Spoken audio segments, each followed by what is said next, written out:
Hello and welcome to episode 174 of the Arena Regulars podcast. I'm Zach, And I'm Jeff. and we're a source for drunken Magic the Gathering arena content. That's right, just a couple of regular guys drinking some regular beers and talking about Magic the Gathering, usually the Mhm. online client MTG Arena. But tonight, it's all about the story, baby. Hoo-hoo! All right. So we're gonna do a Drunken Vorthos episode. Jeff, what's Drunken Vorthos? What are we doing? Drunken Vorthos is where we drink beers and tell you about the story of the most recent Magic set. Mhm. That way, you don't have to read it, but you still get to be completely caught up and have some fun with us while we chat through it because That's usually these stories are at least pretty fun. That's right. That's right. They are fun. We're a little bit late on this one because tonight we are doing the Duskmourn story. Foundations is out. You can play it. It's on Arena, all that stuff. However, Foundations has no story with it, and there was so much stuff with the World Championship and Foundation spoilers and all that. This episode got bumped to this point in time, but we still wanted to do it because you deserve it. We gotta bring you another drunken Vorthos, uh, because We've people been will, clamoring for it. yeah, they'll Just riot without yeah, the drunken ramblings of us as we try to explain the magic story to you and to ourselves most of the time. just Um, blowing up our socials. hey, where's the drunken Vorthos? Um, Also, Jeff, you specifically mentioned that we were drinking regular beers this evening. Why is that? What are we drinking? We're drinking beers that we would typically rate as silver. So, as everyone probably knows here, we have a rating system that is bronze, silver, gold, platinum, diamond, mythic. And in that system, silver beers tend to be, they can be bad beers, but they don't have to be bad. They could just be sort of boring, uninteresting, or macro brews. Mhm. And so we were, we used to have the tie-in with the Drunken Vorthos and the silver series we were doing, but it's kind of become tradition that we drink Mhm. silver level beers during the Drunken Vorthos episodes. And so, what have you brought as your silver bullet of Hmm. choice? Ha ha ha ha. So, I'm drinking the king of beers. We're doing Budweiser tonight. Got a Of bunch of course. these. It's very classic. This is like a great camping beer because you can just crush a bunch of them and you won't even really notice or feel it at all. Um, Through the Silver Series, we realized that Budweiser was actually better than a lot of other ones I thought it Yeah. was. Like significantly better than Coors. I think that was the biggest Ugh. decision that we Yeah. we found. But Jeff, what are you drinking this evening? All right, I went obvious, but I didn't want to go too obvious. So we have Oh, you. Hacker Shore, the winner of the Silver Series. The grand champion was Hacker Shore's Keller beer. Mhm. I've gone for their gold here, All right, all which right. hopefully you'll allow, even though it's supposed to be silver. Mhm. Um, but I was like, I was just going to do Hacker Shore, of course. Then I was like, that's too obvious. Let me go for the other Hacker Shore, I, which is not quite as good. yeah, But it's true. We have had the gold before. It's not quite as good, but still Hacker Shore. Now I feel like yeah, a fucking peasant drinking Budweiser. What is this? yeah. Uh, I purposely didn't tell you until just now that I that's what yes, I was planning on bringing. I knew it was going to be something, so I was just waiting for that. All right, so as we get into our Drunken Vorthos, every story for Magic stories, they have like different chapters. Usually there's five. This one, there are six. We also like to make sure to hop along and talk about the story spotlight cards. Each set, there are a number of cards that vary between like, I don't know, 8 and 30 sometimes, depending on how intense the story is. But at the bottom of the card, you can actually see it will say story spotlight, and those are supposed to depict very important moments in the story as we go along. Yeah. So we'll just drop those in there as we go along, kind of as, I don't know, bullet points as we move through. And I don't want to get people too hyped, but I think, and correct me if I'm wrong here, but I think all of the story spotlight cards actually happened this time, which is unusual. Usually there's one card where you're like, what's this one? Okay, that was a When did long this time happen? ago, Jeff. That was a long time. Innistrad happened a long time ago. It was I'll very never confusing. forget. Fateful There was absence just just there was didn't just a happen. story spotlight card. Never happened. Never happened in the Very story. clearly tells a specific event that was not in the stories, Yeah. not in the side stories. It It just just didn't it happen. was really weird. They're much better at that now. So, okay. Also, before we get into this, I just want to remind everyone, hey, this is a time that we can relish the magic story, even if we kind of like laughing at it, or even if there's like poking fun, but like it's still something I really enjoy about Magic. And as we move into 2025 and we get more universes beyond, this is the type of thing that I want to remember, being like, you know what, these stories, whatever they are, they're still fun, and I think that they're important.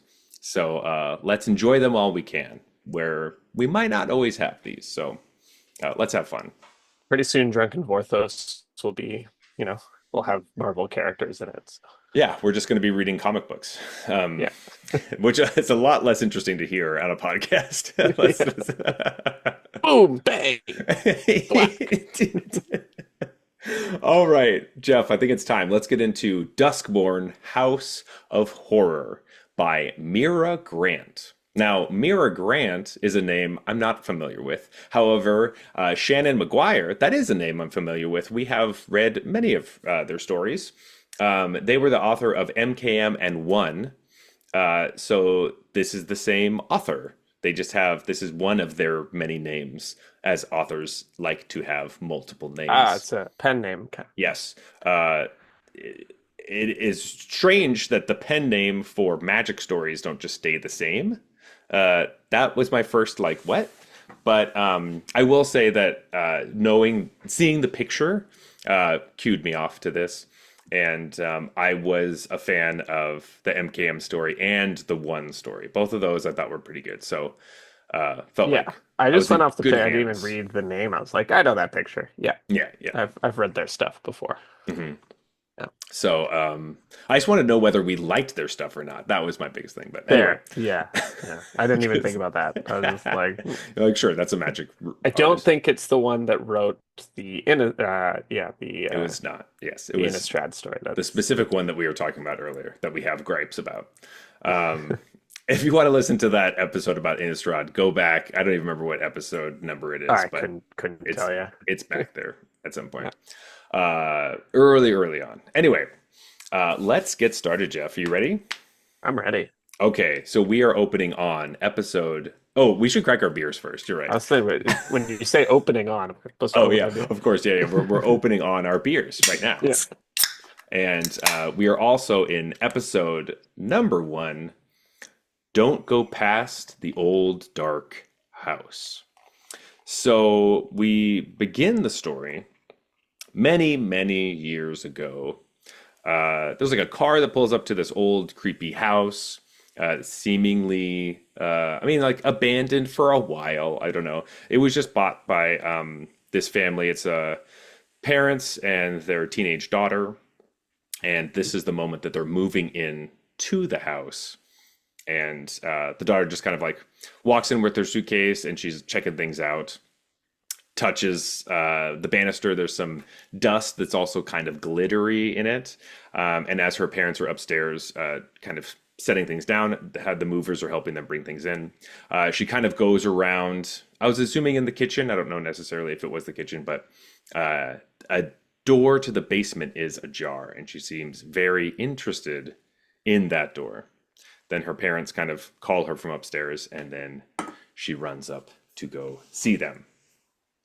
That's our quick little introduction to the plane we will be on. Cut two. Now we're in Kamigawa. It's present day. We hear Kaito is now trying to infiltrate Otawara, which is the soaring city where the Soratami are, the moon folk. And he's trying to steal something using his ninja powers. Yes. His skills, as it Hmm. were. Um, he gets through. fairly easily, to be honest. They talk about how security's high because of the Phyrexian invasion, and Ottawa never really let up. They just kind of let's just Kept keep it. being super secure. Hmm. But Kaito just kind of like walks past all the guards. I think he does knock one out, to be fair.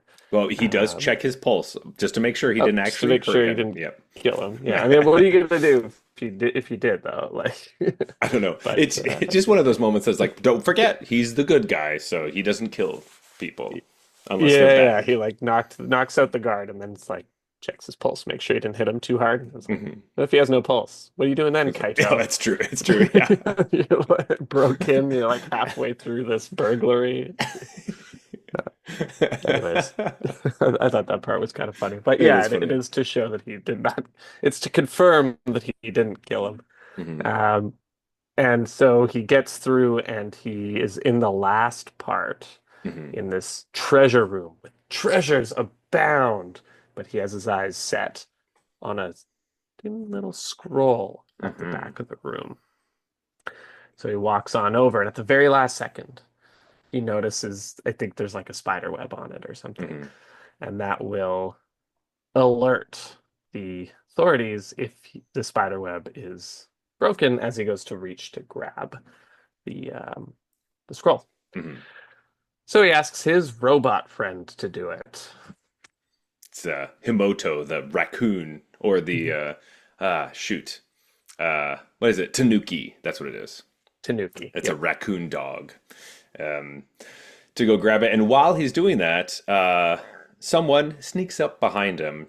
And who is it but the Wandering Emperor, his good old childhood friend, Yeah. who now is sparkless and doesn't randomly get planeswalked to random spots. Probably the person who's most excited that they don't have their spark Yeah. anymore. She's psyched. Yeah. So like it's kind of the thing She's where like, like wait, I could just go wherever I want I using could these omen paths still, but I don't just but get randomly jerked out of random ripped. situations and hurled into a Yeah. completely new like world. I do think we should give the Wanderer like a new name because like now I think it's time. Like can we Yeah. call you something No, else? Like they're doing a lot less wandering than yeah, they yeah. used to. They're really And just chilling on Kamigawa. yeah, so she is there and interrupts him stealing this thing and basically says that Nashi, Tamio's son, the Nezumi rat, is in trouble. Now, this is kind of a strange time to just like pop in and like stop him from doing this thing. Yeah. Um, also because like isn't the scroll like Tamio scroll? Like he's doing that at this moment. He's trying to steal the scroll because it wasn't so like Soratami wasn't supposed to take this thing. It was like not theirs. Yeah. Yeah. Um That- anyway. That's that's the other thing that's important to note. Kaito's not just stealing for profits, Mm-mm. guys. He's stealing for honor. Yeah, classic. This needs to be in a museum, Yeah. except for that's not honorable at all, we're finding out. Yeah. Anyway, hey, this is my friend's scroll. Give it back. I kind Um, of love that though. He's like in the middle of a burglary, at the final stage, and then she's just like, "Hey man, like I think this kid kind of needs our help. Do you think we should help him? Like any other time?" Like yeah, but what are we talking about this right now? yeah. I don't know if they say this right now, but basically, she knows this. During the Phyrexian invasion, if you listen to our episode from Much of the Machine, Tamio dies. She gets completed and she dies and turns into like a holographic, like story version of herself. Hmm. Um, and so that has been like Tamio now. I think she's kind of like in scroll form, basically. Um, I don't. This isn't physically her, but I think she is. Her actual physical being of what she is kind of almost unknown. Like I don't really know. She is like a hologram though, right? Like she's not real. Like Yeah, she it's like this. It has vibes of like being pre-programmed. Like if yeah. you've ever seen what's that movie with the robots and Will Smith and the I person leaves Robot. Yeah. leaves yeah, of course. Leaves that. What's that movie with the guy, the one guy, Yeah. like I, I, and there's a bunch of robots. Yeah. yeah. Um, Right. The but he guy leaves a who, hologram back that can only answer like certain questions or react in certain ways. right. That's what it kind of makes me think of because she talks about like her other self Right. and has like pre-programmed feeling answers. Yeah, because like we'll get to it later. But We'll it's we'll a little talk. more magical than that. She didn't actually sit down and like hear the possible answers. Yeah. She doesn't keep saying, "I'm sorry, that is not one of the questions I've programmed an answer Yeah. to," or hmm whatever. Um, but she still responds in somewhat like you know, Normal, like cameo ways, yeah, which is, to be fair, story-like and kind of strange. Anyway, the Wanderer says, "Hey, we need to go get Nashi. He has disappeared through some random door that popped up, and the reason we know this is because we have surveillance footage of him, like drone footage of him doing this, presumably Soratami footage." I was assuming that that was how they figured it out because we were just talking about the Soratami have all these drones everywhere. yeah. So it also means the Wanderer has been breaking into Adawara to get the footage of this, I guess, or somebody She gives it seemed to to be her. able to break in pretty easily. I don't know if that's because she's Emperor of Kamigawa. I don't think so because I think Light Paws is still running the show and she's Yeah, doesn't want people to know she's back. She wants totally. to walk as a Right. Kamigawan. She wants to be like a kind of a peasant, so she can know what people actually feel like. Because nobody Yeah. really knows what she looks like for a long time. Yeah, They she didn't know didn't who she was. she was gone for a while, right? So Anyway, Kaito's like, sure, let's go help Nashi. Is he alone? And she's like, I don't know. No, she's with some friends. There's like four Nezumi that he went with, the Reckoners. Uh, yeah. anyway, so Wanderer's like, hey, after you do this, let's make a team. Let's get some folks together. And Kaito's like, sick. I know exactly where I want to go. I didn't realize that they were so tight, but Kaito immediately goes from Kamigawa to call time Yeah. to go say, what's up to Tyvar. Be like, yo, bro, we're getting the band back together. You in? And because they were like part of a strike team for like Phyrexia, but like I didn't think that they were this close, were they? I guess they did some stuff during that story. There were a couple moments where they were like teaming up, I guess. Yeah, I But guess it sort of implied that they bonded a lot through the Phyrexian invasion. So mhm. Yeah, I think there were a couple times where they were working with each other's powers or whatever. Um, on their they weren't on a team up card, but you know what I mean. and they do Um, try to do some sort of like obviously in every, magic story, there's certain like restrictions of kind of who has to be there, and it's dependent on right. who people like, and we have to have the full color pie, and hmm there's There's a, restrictions set in place. there's a lot of stuff. And so I remember there's a specific paragraph or like discussion in this thing where Kaito's like, well, we need strength because I have, this and you have that. So what are we gonna need? And it's just like very clearly mapping out, trying to Explain, pre-justify the party members they end yeah. up choosing. Which Um, is true. We're getting to that point literally right here. So Tyvar is almost immediately down because Tyvar's like, finally, there's something to do.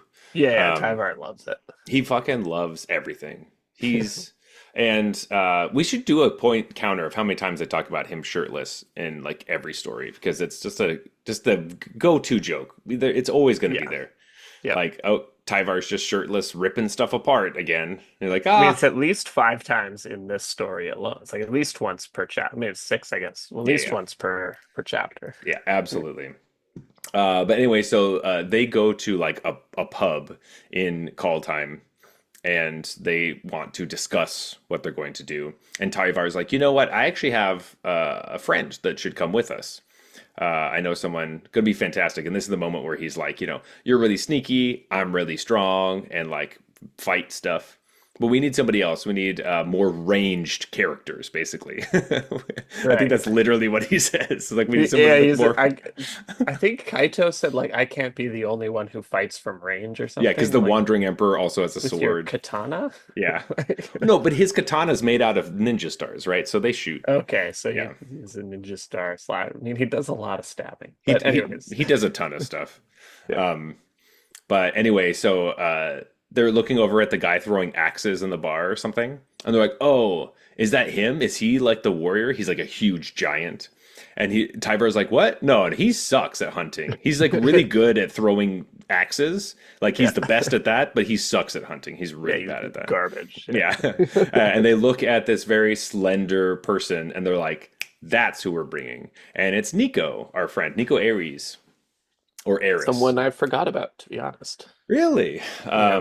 Yeah, so we haven't seen Nico in a while, but they were from Theros originally, and then we first met them in Kaldheim, and they have like they're really obsessed with like fate, and so and they kind of have like a chip on their shoulder. They're not the most like fun person, honestly. Yeah. It's basically like Tyvar is like just pure joy and like let's go crack some skulls, and Nico's like kind of pissed off about a lot of stuff, but is like the kind of like the character of the fastest guns in the West, like very like sharpshooter, never misses kind of vibe.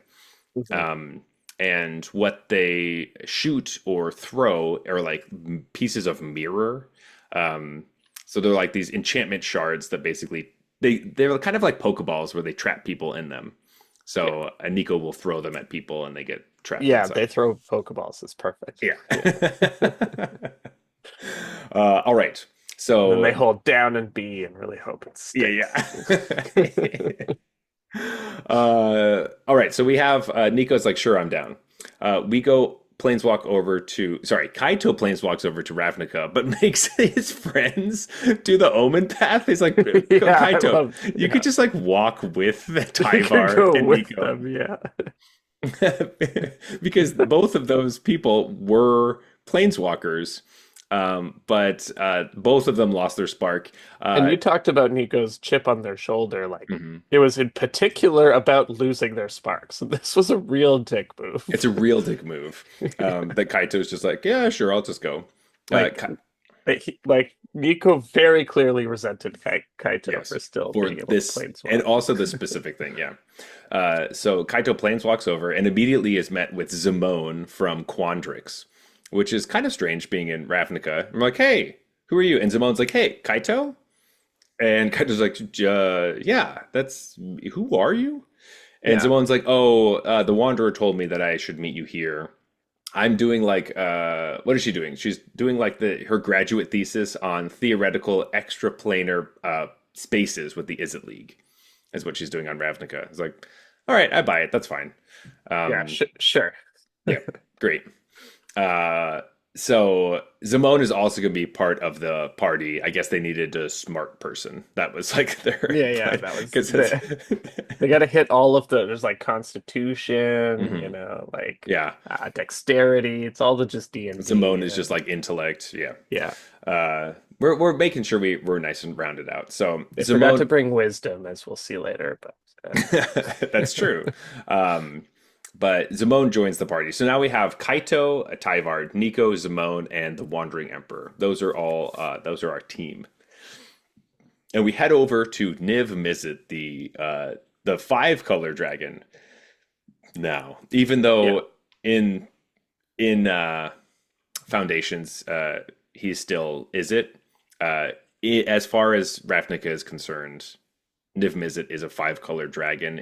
He's the living guild pact now, after Jace used to be. Um, Now, is he still does he still look the same? yes. Okay. Because I think I was thinking of like Niv Mizzet Reborn, who's not red. And they described him as a red dragon at some point in this one. I was like, Yeah, is he still red? I thought he turned like black or whatever he was. I think he's like still. Actually, that's a great point. I think he's still red. Um, because when he was reborn, he actually got killed like almost immediately after that, so that they had to like Yeah, yeah. resurrect him again. It was really weird. They made a whole Um, card for how he was reborn for 10 minutes. Like, yeah. Uh, Weird stuff, man. But anyway, Niv Mizzet's there. He has a whole plan about omen paths. We saw him at the very end of MKM. He's doing stuff. He's basically trying to turn Ravnica into like Grand Central Station for the multiverse, and it's working. So there you go. We are there, and then the Wanderer shows up with her companion Aminatu. Who Jeff? Do you know who Aminatu is? I do not. Mhm. It's a child Yes, who it's a can see the future. yes, it's like a little child. Aminatu is a planeswalker that was I don't think is a planeswalker anymore. Also lost their spark. Um, but she was a commander card, which is why you wouldn't know. Ah, Um, like an Esper flicker mage, I basically. did feel like that might be the case because I was like, there's some level of them assuming I know who this is. Yes, yeah, it Like was a they're not explaining enough about what's mhm, going on here with this child who's giving them tokens to predict the future, and they're all like, "Oh, yeah, thanks, kid." yeah. I'm just like, what happened here? Yeah, yeah. So But Aminatu, basically the card, I think there's some top deck manipulation, but a lot of it was like flickering stuff. Um, but planning for hmm, the future was the type of vibes that we're going for. Her original card is called Aminatu the Fate Shifter. And so she gives everyone in the team these fate shifters. There's these little like these little tokens, and they're basically like they help you see the future, but they will actually be more like a green mushroom for everyone, just a one up. one up, Yeah. yeah. Um, it what she gave them was a flicker in response to a removal spell, kind of. Yes. Essentially, yeah. Where like it's happening and then yeah, you flicker and then everything's fine. Those will come into play in the future. But yes, they're kind of like an extra life token. Um, That's why we need a soundboard because you need that green mushroom yeah, sound effect, it's right? true. It's true. The bloop bloop bloop. That's not, it doesn't sound like that at all, but It's you know not. what I It's not mean. even close. No, I But know, I know. that Well, was that's why we closer need. to like a regular mushroom. All right. Oh yeah, all those sounds that regular mushrooms have for sure. Yeah. No, like a red one when he grows. The green one did Oh, like a oh, you're get right. or like Oh, sorry. Get it yeah. again. That did it? Oh, okay. Wasn't good either, but it was Yeah. closer. Sorry, I was definitely thinking of the sound of the red ones. All right. Whatever, Jeff. Let's not let's get into Yeah, the story. you need So, to play more Super Mario. I've been trying to get my wife to buy me a Switch. I'm not even kidding. So, I love those. You're not going to buy yourself a no, no, Switch, but no, you no. will try to convince your wife to buy one. It's more fun when someone buys it for me. Of course, yeah, Um, yeah, if I bought it for myself, like, what's the point in that? No, yeah. no, I want it to be a present for myself. Uh, I get it. anyway, uh, there is another door that looks just like the one that came from Kamigawa that we saw in the surveillance tapes, and it popped up in Ravnica. That's why we are here. Niv Mizzet wants us to go in. Well, we want to go in to save Nashi and his friends. That's the point. But Niv Mizzet's also like, what the fuck is this? Yeah. I'm interested. Tell Sup me. with this door. I don't want to go in myself because I'm a really important dragon. But you fuckers can go in and tell me what's going on. Yeah. Because He also Niv might be too big for the door. it's true, but I'm sure he knows a spell to get in. He's a dragon. Anyway, that brings us to story spotlight number one, which is Enter the Enigma. Jeff, would you like to read us Enter the Enigma? I would love to. This is one blue mana for a sorcery. Target creature can't be blocked this turn. Draw a card. Whatever, whatever. But Mhm. here's the flavor text. Though she was used to stepping into the unknown, something about this strange doorway made the wanderer shiver as she crossed the threshold. And it And with depicts the wanderer putting her arm through a door. it's true. But with that, we are finished with episode one. We're going to move straight on to episode number two, don't split the party. Very smart. This is good for not only like Scooby-Doo mysteries. Actually, no, they do that almost exclusively. Um, this is what we learned after Scooby-Doo mysteries, which always Yeah. told us to split up the party. Yeah. Yeah. When you're in D&D or in any sort of dungeon crawling, whatever, never split the party. In any game where the encounters are assuming you have five people there, Yeah, don't try to don't fight them with one. don't do it. I just want to say that first chapter though, I liked it and it gave me very like Ocean's 11 vibes of the like Okay, he's yeah. halfway through a heist and Hmm. then like I don't know which one it is. Rusty's in the heist and Danny Oh, comes sure. up behind him and is just like, "Hey, when you're done with that, I got a better job for you." Like, but you got to assemble a team. Yeah, And then they like go off and assemble their team. I was like, this could totally, I don't know which one's which, but this could totally be be like an Oceans thing. that. Yeah. I can definitely see that. And it feels like I enjoy this type of story where it's like, all right, we have a mission, we got a plan, let's go do the thing. And every choice we make is leading us to that point. Yeah. Where we've had stories where it's like, we're trying to do a thing, but we don't know. And we go on a rabbit, like this wild goose chase until we come back to where we started, basically. It's like, this is a terrible story. Yeah. I don't like Agreed. those ones. Yeah. All right. So don't split the party. Our team is now inside of Duskmourn, but we walk through a door that is just a hallway in a house.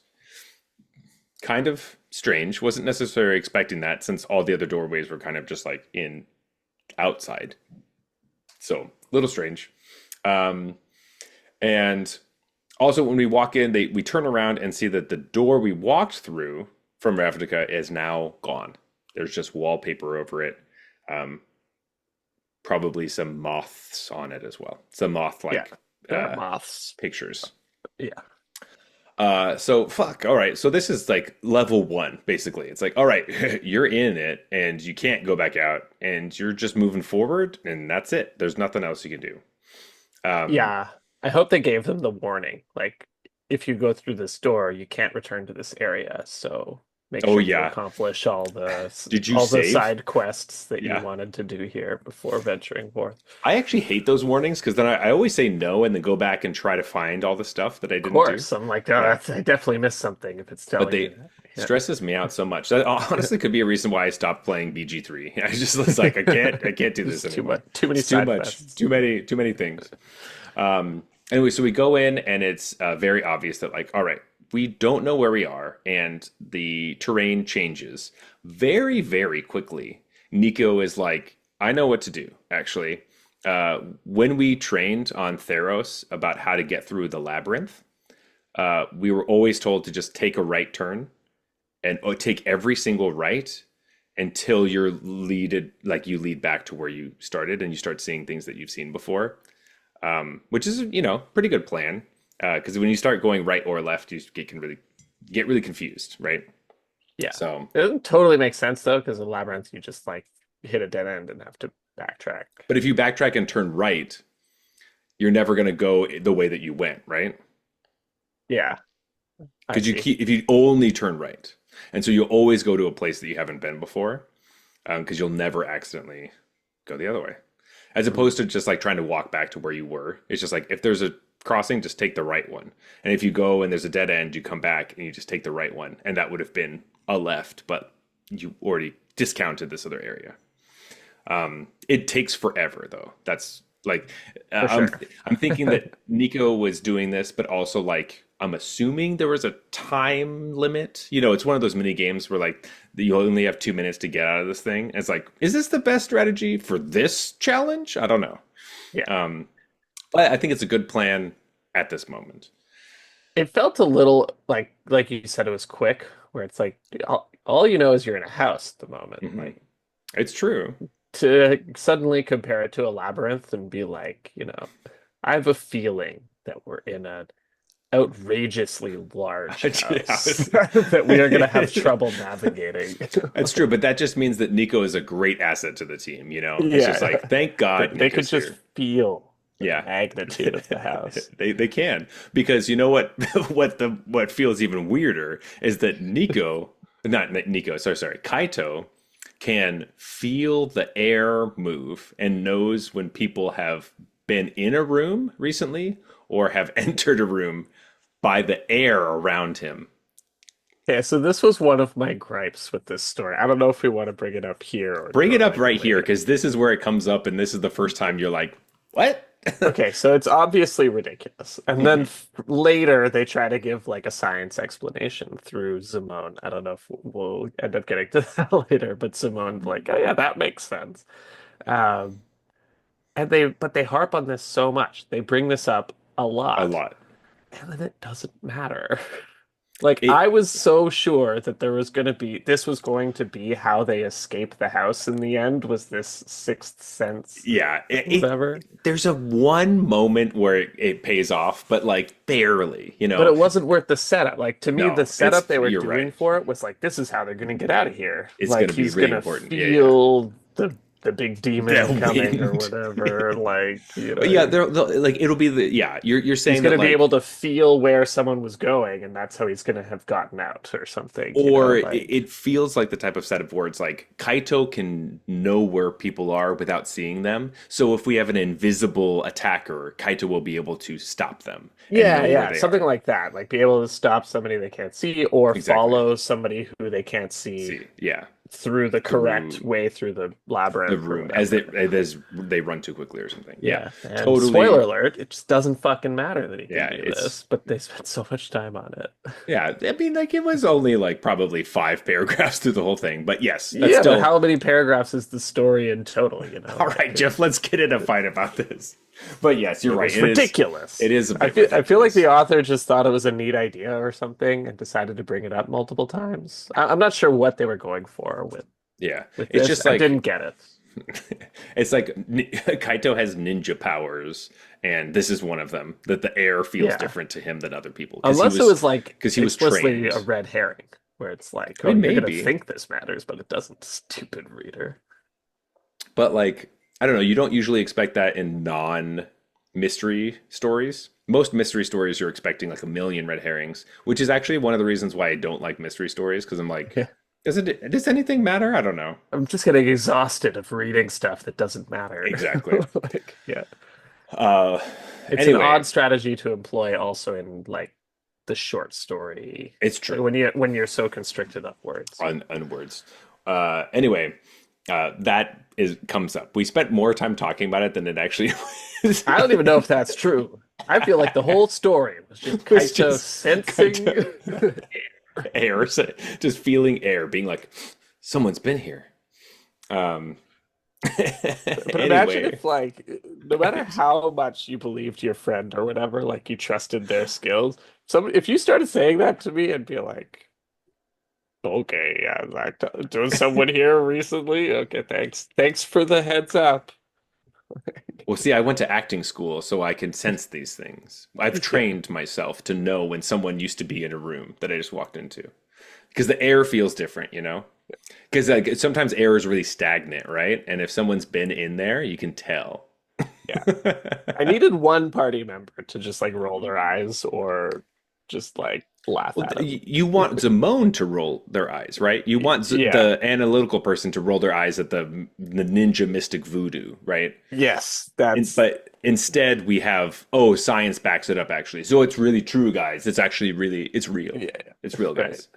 So that was probably what threw us off. Anyway, um, we keep going through the house, and as we're going through the house, we're realizing that like things don't really make sense. You're opening doors from like hallways into like basement swimming pools, but then you can open a door into like an upstairs kitchen that has windows, things like that that just don't really make sense. There's like grand ballrooms, but like the architecture just from room to room doesn't really make any sense. Like you Yeah, can go downstairs and open the door to an attic upstairs, like things yeah, like that right. that are just like inherently bizarre. And I love this part that they open, and the first time they really notice this is that they open a door and they're all like, "Oh, we're outside. This is perfect." And it's like kind of dreary, and there's like carnival tents in the distance, and the Wandering Emperor is like, "Nope." Not Fuck no. this. And they're like, no, no, no. Nico says we have to walk and then only turn right. And Wandering Emperor's like, fuck that. We're going Uh-uh. backwards. Nope. Yeah. No fucking clowns. I'm not fucking with no clowns. Turning right makes me go past those carnival tents, and you're Nope. fucking crazy if you think I'm doing that. Mm-mm. You know what? This is the Wandering Emperor is allergic to circus peanuts. That's what it is. Just like Yeah, must be. it must be. But I just thought that was great. I think there's a side story about the circus that I didn't actually delve into, but um, No, I prefer it's the scared of clowns it's theory. so Yeah. great. It's so good. I really like that part. Like, I wish we had more of that kind of humor where it's like they Yeah. open it and they're like, "Fuck no," and they No, just like no, go no, no, somewhere. no. Yeah. Because we didn't have as much of that as I wanted, but this one was it was good enough for me. Um, and this is kind of the moment where Simone does some calculations on her black calculator. I think she gets a box from Niv Mizzet that I don't really know what it does. It like shoots geometry at people or something. I don't really understand. Yeah, they kind of sweep that one under the rug. It's something Niv Mizzet gave to her to scan the plane or whatever, Oh, so that right. he He he can can get a know. better understanding when she brings it back. Yeah, Because yeah, that's why he cares, right? exactly. So Simone is spending a lot of time with this black box, like And basically it's her taking thesis, I pictures. guess. I don't Oh, know. that's true. Oh, right, because he is in charge of the Is It League too? I thought Raul Zarek was though. It's Yeah, I don't actually know. I don't know. Raoul's busy. Is he? I don't know. Right, right. Because Raul was Raul left. He was on. He was in what's it called? Thunder Junction. Right. Anyway, um, anyway, so we go back to the like swimming pool area, and obviously, also the swimming pool is disgusting. Everything's disgusting in this house. It's very creepy. You should not swim in that pool because you probably will die from some sort of piranha or something. But as we're all now trying to figure out what to do, and Zamon is like, "This place is kind of fucked," and like, I don't know where we're going. I don't know how we're gonna find anything that we're looking for. We hear a scream Yeah, from I a feel like that would have doorway. been a perfect opportunity too, just to have Simone like do all these calculations and be like, I've de decided that like the architecture of this house is not physically possible, and just have everyone be like, yeah, Yeah, like we didn't need to we do know. math for that. Like, We can tell that like because there is a moment where they walk outside, they're like, "Oh, we're outside," and they're like, no, we're not," oh because no, we're still they look inside. up and you can see like there's still lights above them or whatever, Yeah. and so just bizarre place. But Anyway, instead, everyone's just like, oh, thanks for performing those calculations, Simone. Like that's yeah, helpful information. Like, they're just trying to make Simone feel better because I don't really know why she's here. yeah, Um, it's I don't know. yeah. I mean, like, it is funny because when I think about Simone, sometimes I think about like, well, Jeff is the math person I know in my life, so like, I think of Simone as Jeff a lot of the time, where it's like, Okay. if you're in that situation, it's like, are you the one doing that? No, like, like you could have more stuff going on besides math, right? You don't have to just be obsessed with math. Not in stories. You get one dimension. It's true. You do get It's one your thing. dimension, just about. Uh, anyway, and your dimension is beer. Perfect. Uh, we hear a I made scream. my choice. It's a good one. It's a good choice. We hear a scream, and it's coming from a door over to our left. And Tyvar's like, I'm going to go save that person. And they're like, Tyvar, don't fucking just run off. We don't Yeah, know what that is. We don't even know but if it's. he's already charging. And he's done. Yeah. And Zamon is like, well, I'm the closest. I'm just going to like follow after him because I don't know. She's just used to her Prismari, I don't know, classmates running off and doing weird dramatic things because they're all theater kids, and so she's Oh like, yeah, ugh, that is what they said. Yeah, yeah, yeah, another Prismari. I gotta go like follow them. I'm used to this. So she runs after him, and Nico also tries to stop him from running by throwing a Pokeball. Nico yeah. is like mirror shard thing, and misses, which is strange. But they never miss. They never miss. We follow Tyvar and Simone to the other side, And as they get there, they're in a hallway and the screaming stops. Like there's no sound. And what do you know? They turn around, door's gone. Oh my God. And the party is officially split up. It's like, well, thanks a lot, Tyvar. What did we try to yell at you? It's like, well, I was trying to help somebody, you know. They were screaming. It was a Oh, woman's glory! voice. Yeah, for glory. I need to be the hero. Tyvar is kind of like the Kellen in the story where he's always talking about being a hero and bullshit like that. Yeah, You're like, it's got some Leroy Jenkins vibes to him. anyway, they're once again staring at a wall of moth wallpaper. And they're like, well, fuck. What do we do now? Um, we jump back over to Nico on the other side, who is kind of shocked that they missed because Yeah, famously they never miss. And everyone else is like, don't worry about it. The door moved. Like the house felt the shard coming towards it and moved um, yeah. to like Now, did that fuck with really you. happen, or were they just trying to make Nico feel better? It's like, oh no, Dude, totally. I Though mean, everything yeah, just shifted everything at the just like last. Everything yeah, shifted except the shard. yeah, it was really bizarre. No, what it was is that the air pushed the shard Oh down. yeah, Yeah, Kaito yeah, would yeah. know. Yeah, Yeah, Kaito would know that for sure. yeah, Um, no, it is funny because like they do explain it. This is actually the first time I thought about this. They do explain that the house is sentient and can move and do stuff, but the rest of the story, there aren't times where the house does those things. So it does lead me to believe that like Nico just does miss and is just in a weird place. yeah. Um, and that there was nothing else kind of changing that for them. Um, anyway, but interesting point because I didn't really think about that. Anyway, let's see. Kaito says that he wants to go after them, but he's heading towards the door because the door on their side hasn't vanished yet. Their door is still there. And Kaito's like, well, we got to go after them. And everyone else is protesting for reasons. I don't know. Because now Uh, they're, I think it was because where they went through was left, and they must go right. of course, of course. Like, yeah, yeah. Oh, yes. They went left. We can't follow them there. Yeah, it's not the plan. But the real thing that happens is they're like, we don't, I don't know. I don't know why they're protesting him going after them, but whatever. As he's running towards the door, the floor opens up and he just falls through the floor. And then the Wandering Bummer. Emperor runs after him and it seals back up. And Yeah, that comes to our story spotlight number two, Vanish from Sight, I think he even which, like catches himself on the way down. Like he stabs his blade into the floor, and then mhm, that part of the floor just opens up, and he keeps going. and just keeps going. Like they were not helping him out. Yeah. Um, but anyway, Vanish from Sight is three and a blue for an instant. Target non-land permanent's owner puts it on the top or bottom of their library. Surveil one. But the most important part is the Wanderer flung out her hand, but too late. Kaito had vanished into the house's maw as he falls down with Himoto, his raccoony friend, Tanuki.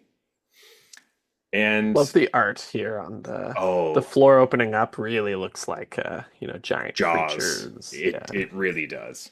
Um, super super cool. And well, before I said the team was officially split up, but now Yeah. they are officially split up. This is the split we're getting. Um, we have our like green legendary creatures in one end with Zimone and Tyvar. We have our blue black planeswalker is gone. Thank God the planeswalker is by themselves because all the other people are legendary creatures. And then we have our Wandering Emperor, all white, and then Nico Ares, white and blue, up together. So I kind of like how they did that split with the colors, just so Yeah. they have like a way to like connect with each other. But anyway, Team Bant. yeah, Team Bant and then Kaito. Strike team, strike force Bant. Hmm. Yeah, the Wanderers is worried about Kaito because that's her childhood friend. And Nico's basically like, don't worry about him. Like, if any of us can hold their own and get out of this house, it's him. It's true. Um, but it also surprises me because Nico like literally just met Kaito. I think Nico just when I was first reading this, it felt like Nico's kind of saying that, and it seems like it seems like wow, that's so strange because you just met Kaito. Yeah.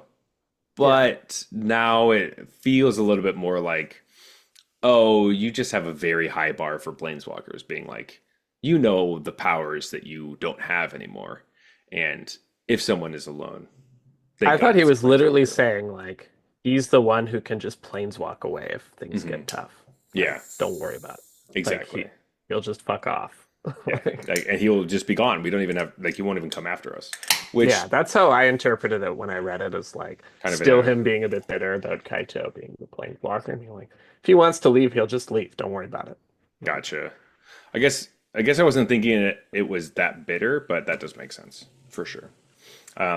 Anyway, Tyvar and Zamon are looking back at the wall that there used to be a door there, and he Tyvar can so he has this ability. If you don't remember, he can turn himself into the things that are around him. So he decides that it's smart to try to break through the wall. He touches the floor and he turns his arm into the wood of the floor and starts beating the wall with it to try to break through the plaster so that he can get to the other side. Um, that doesn't really work the way that he wants. It doesn't really do anything. It's kind of psychotic, but they do turn around and they actually find that they are in a library, and there's books all around, and Simone is obsessed with the fact that there are so many cool different books that she's never seen before. quite Um, convenient, right? Like the yeah, thing that she would be most attracted to is just the room they end up in all of a sudden. huh? So weird. Yeah. Um, and so Tyvar's doing this thing, beating through the wall.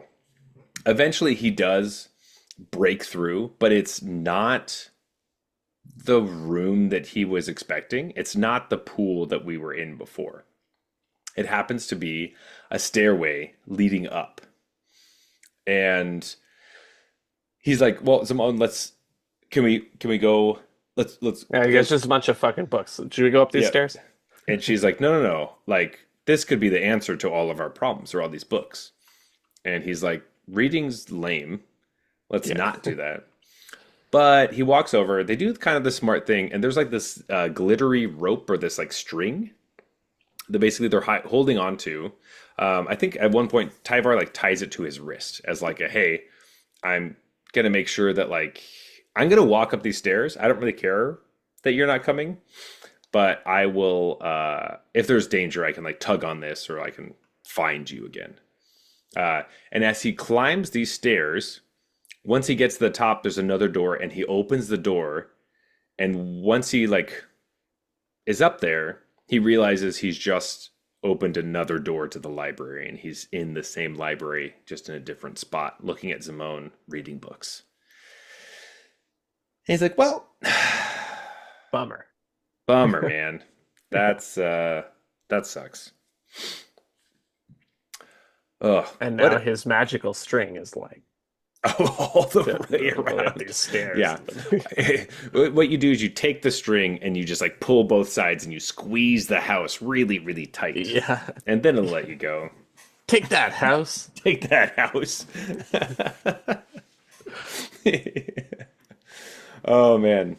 Um, so we go back to Nico and the Wandering Emperor as they continue their search for the others, and they find this like glass wall or this like it's like a room full of glass, basically. There's a bunch of strange rooms. Throughout this entire house, we'll run into like the boiler bilges and the Duskmours and all those kinds of things. There's like different levels of the house with a bunch of different creatures. It's a really interesting place. Um, But as we come up to this glass wall, we see this strange door that doesn't belong there. And I think most of the time it kind of seems like the actual doors in the space make sense until you walk through. This is kind of a weird one because it's a glass wall, but then the door is like metal, like you're going into a freezer, Yeah, which is just not what you would expect. Not to, I mean, I've seen my fair share of glass walls, right? And of course. they don't have doors like that, you know? Yeah, it doesn't make a ton of sense, right? Like, Hmm. you know, freezers should be insulated pretty well, so that Yeah. yeah. So just like also just seems strange. So they open this door and they head into the meat locker. Rocky Balboa's paradise in here, my friend.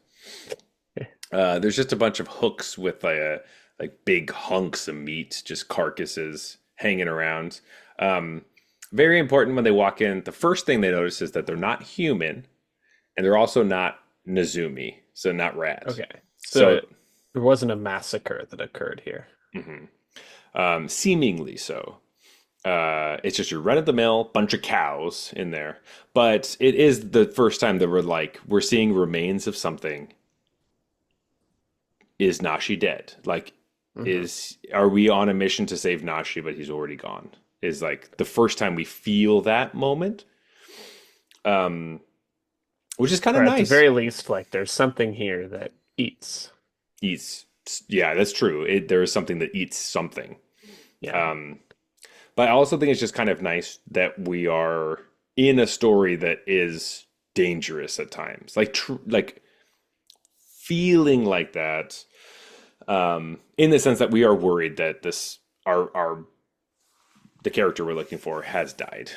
Yeah. Um, in I think they do a good job of making it feel a little bit more visceral than other Yes. stories, where it's like they're just Yeah, like, oh, for they're sure. gone. It's like now these ones seem a little bit more scary.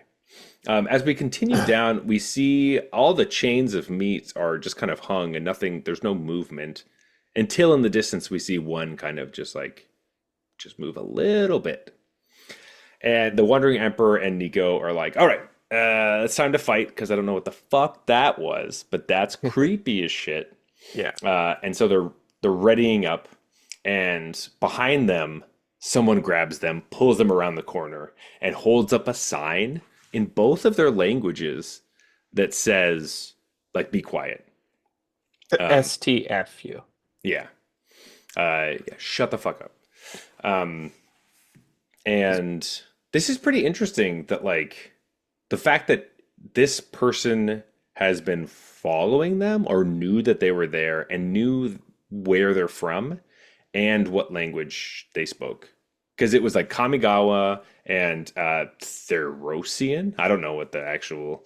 I don't know. Do they have different languages? They all speak I mean, English. Gawan, Gawan, the Rosian. I think probably. the sign had like a bunch of languages on it that included those two. That makes a lot more sense Yeah. because I was thinking it was more very like specific to these two people, as if they made it for them. But no, you're definitely right that it's just one piece of paper that's That like would be a bit concerning if I saw it. that's what I thought. It seemed really concerning, but then Yeah, it'd nothing be came like, of it. So I think you're actually right. That makes a lot more sense that it's like just one sign that has all of it on it. Um, yeah. That's what I think I remember. That's what I remember mhm. envisioning was like a big old sign with like 6 to 10 on there that happened to include Yeah, Theros and Kamigawa. just the important ones. And Theros and Kamigawa made it on the list. Yeah. Whew, Um, that's fortunate. thank God. Um, Otherwise, one of them would have yelled, "Who the fuck is that?" yeah, or be like, what does that say? Yeah. Yeah. Translate, uh, please. Como se dice? Anyway, so um, Winter stops them. They shut up. And sorry, the person who grabbed them is Winter. We know this character as Magic players. We know that. But spoiler alert, that is who this is. We will learn a little bit more about them in a moment. But um, he reaches into his pocket and he grabs a piece of its hair, like matted hair and blood, and he puts it in a slingshot and he shoots it. at this being that's over there, some like scary beastie thing. It's a like I don't know if we see it at this exact moment, but it is a razorkin, Yeah. which razorkins are these horribly like disfigured things that have a bunch of like obviously blades on top of them. Um, Essentially, what they are is if you die in Duskmourn, you become a Razorkin that comes and tries to attack and fight other people that have not died yet, essentially. So you're trying to drag them down and turn them into another Razorkin. Um, Incredibly fast and super scary. If you ever played the video game Let It Die, you know exactly what this is. Because in Let It Die, you go up a tower, and if you die, your body uh, becomes an enemy when you go up the tower again later. Got So it. you Yeah. have to fight yourself. That's really scary. Anyway, It's messed up. pretty messed up. Anyway, he shoots this like blood hair thing, Super gross. super gross. Misses the fucking Razorkin, and they're both of them are like, What a dude. loser. Nico is like, rookie shit. Who the fuck is this? Yeah. I never miss, except for that Yeah. one time that just happened That was recently. But well, okay, don't tell him about that. 99%. But it's really good though. 99% is pretty good. Anyway, he misses, but does hit a chain further across the room. Obviously, makes a noise. Razorkin runs over to it, and bam, gets his foot caught in a bear trap that was hidden by the fog on the ground. But that brings us to story spotlight number 3, Winter's Intervention. Jeff, what are we looking at here? All right. Winter's Intervention is 1 on a black for an instant, deals 2 damage to target creature. You gain 2 life. But the flavor text, can we trust him? Nico whispered as they eyed the stranger. I don't know, the wanderer replied, but he's a lot friendlier than that creature that was chasing us. It's true. He doesn't have spikes in his shoulders or like a butcher's, what is it, apron. Yeah.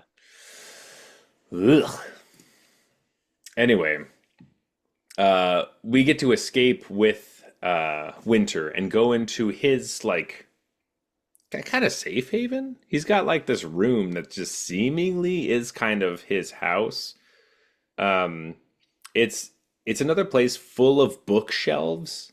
However, there aren't really any books there because there is a roaring fire in the fireplace, and it seems like a lot of the books have already just been thrown into there to keep Good him warm. thing Simone didn't see that. Yeah, thank God. Really awkward. Um, uh, yeah. Anyway, Winter says that he's been living in Duskmourn this entire time, basically forever, almost. Yeah, like he came from somewhere else, but he's been here longer than he can remember or Yeah, whatever. Like this is his home, yeah, or well, for lack of a better word, yeah. this is where This is where he he lives, I guess. yeah. That's Yeah. he does not call it home, but it's where he lives. He doesn't love it. Don't, No, no, no. it's, I don't think anyone really does. Um, Everyone's trying to get out of this fucking place. Like, there's no one that's like, this place is fucking my lit. jam. I Yeah. love this. Every single person's like, let's get somewhere else. What do I have to do to get somewhere else? Yeah, yeah. So that brings us to episode number 3. Don't look back. Winter is explaining Duskmourn to us in the Razorkin, which I just said recently. And basically, there's just no way out. Everyone's doomed. It's like, yeah, you guys are kind of fucked. Yeah, you're super fucked. Yeah. Yeah. Winter is saying that he came here with like a friend of his. He's like, yeah, we both wandered through like this door, and then shit got bad, and Yeah. It was a pretty bad decision. yeah, and my friend dead, the gone now. So like I'm alone, and yeah, this shit sucks. So that's why I saved you. You're welcome. By the way, he didn't say that yet. But we're standing there, and the Wanderer all of a sudden some fucking glittery ghost thing comes through her, and she looks at it and she's like, "Holy shit, is that Kyodai?" And Kyodai is the white dragon from Kamigawa. Yeah. And Winter's like, "Oh shit, yeah, that's a glimmer.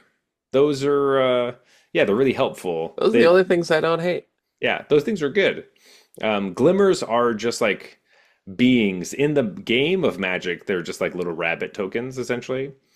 But in Duskmourn, they're like, well, I guess there's other creatures that are also glimmers, but on Duskmourn, they are like kind of like a beacon of light that you can trust. Like the only thing that will show you where to go, and they will help you move to safety. So if you see a glimmer of any kind, you should probably just follow it. Um, And there's a part that annoyed me about them following Winter, that I just remembered, where it describes Nico watching Winter and in some sense getting a little suspicious that everything he does is very seems like casual but is super me- planned. Meticulous, yeah. And it describes watching him like Mm, just walk across the floor, but explicitly not step on any of the moths. So there's like moth tile or like rug or something that has yeah. moths on it. Like a pictures, not Yeah, physical not real moths. Yeah. moths. Yeah, yeah, depiction of moths. And so it goes through this, whole description of how he's explicitly doing that and then some other stuff that he's doing. And then like the next paragraph is Winter yelling, "Whoa, whoa, whoa, hey, Nico, don't step on the moths." And I was like, how do you watch this local who is clearly avoiding all the moths on the floor and then be like, probably for no reason, I'm just gonna stomp on this fucking moth right here. Like the whole Nico explicitly calling out in their minds that Winter was doing that, and then having to be told not to step on the moths by Winter was like, why is Nico just an idiot? Like, I mean, I don't is know. that the Maybe takeaway? Is Nico a total dumbass? to Like, be fair, like he could just be weird. You don't know. You just met the guy. Like, I would assume that the survivalist in the weird, freaky house is doing it for a reason, unless that's told otherwise, I guess. Maybe my that's true. default I guess state is just a little different. maybe. I mean, to be fair, yeah, Nico was the one who walked in being like, "This is a fucking labyrinth. Let's plan ahead and be smart about If this." it was like Nico noticed it and then the Wandering Emperor was about to step on the True, true, true, true, true. That does off make a and little they more were sense. both like, wait, that would have been more sense to me. But the fact that explicitly the person who had the wherewithal to notice that this person was doing that, then had to be told not to step on the moths was like, you're the worst, Nico. You're an idiot. That's all I can. That's all I'm taking away from these two paragraphs. All right. I'm not going to say the worst, but I do understand. Yes. Uh, Not anyway, loving Nico so far. yeah, yeah. Nico is a little bit of a bummer. Anyway, Kyodai has now come out. The Glimmer version of Kyodai has come out of the Wanderer, and they have just decided we're going to follow it, and it just Yeah. takes off. And they're like, "Well, let's go." And Winter's like, "Wait, wait, what?" And they're like, yeah, You we're said it going. Do you want was to come?" trustworthy. Yeah. Yeah, yeah. And so they all run towards it, assuming that I guess they kind of asked it to find Nashi, but like, yeah, it knows exactly where Nashi is, so they're now running after it. Um, we now head back over to Kaito, us as story readers, and he is still falling. in This is a really long time to be falling. It's true. And he feels like it's been a long time, like long enough to be like, huh, interesting. Why is it going so long? What's going on? And then he hits the forest floor. But like he hits it, but not from it But doesn't, he's not dead. yeah, He's been falling for 10 minutes. But yeah. But like he hits it, but it just kind of, he feels a little like sore. It's one of those weird house things, right? If you ever fall in a house, this happens to you. It's just a normal yeah. house. You ever fallen for like 5, 6 minutes straight? Yeah, in a And then house. just been like, oh, Yeah. that kind of hurt. Yeah, that's what this is like. You all know. I know. You Yeah, understand. classic. Anyway, he just And stands up. you have the opportunity to planeswalk away, by the way, Mm, halfway, during this while lengthy you're fall, falling. but you Hmm. decide not to and just No, take the no. hit. Well, because you don't really know how to get back because you don't know if the door's gone because it disappeared. You don't know. Yeah. Got to Yeah, save your definitely. friends. Yeah, true. Uh, You any, gotta save your friends by getting crunched on the. yeah, it's true. Yeah. Yeah. So he's hits the floor and he is on the forest floor. There are trees all around him. And also, Jeff, what the fuck is there right behind him? Well, of course, there's a dragon. A dragon? Yeah, I expect nothing less from this house. A forest containing a dragon, and the dragon decides to breathe fire and burn the forest. And of Yeah, course, Kaito is in the forest. So that's that's not true. great for him. It is not.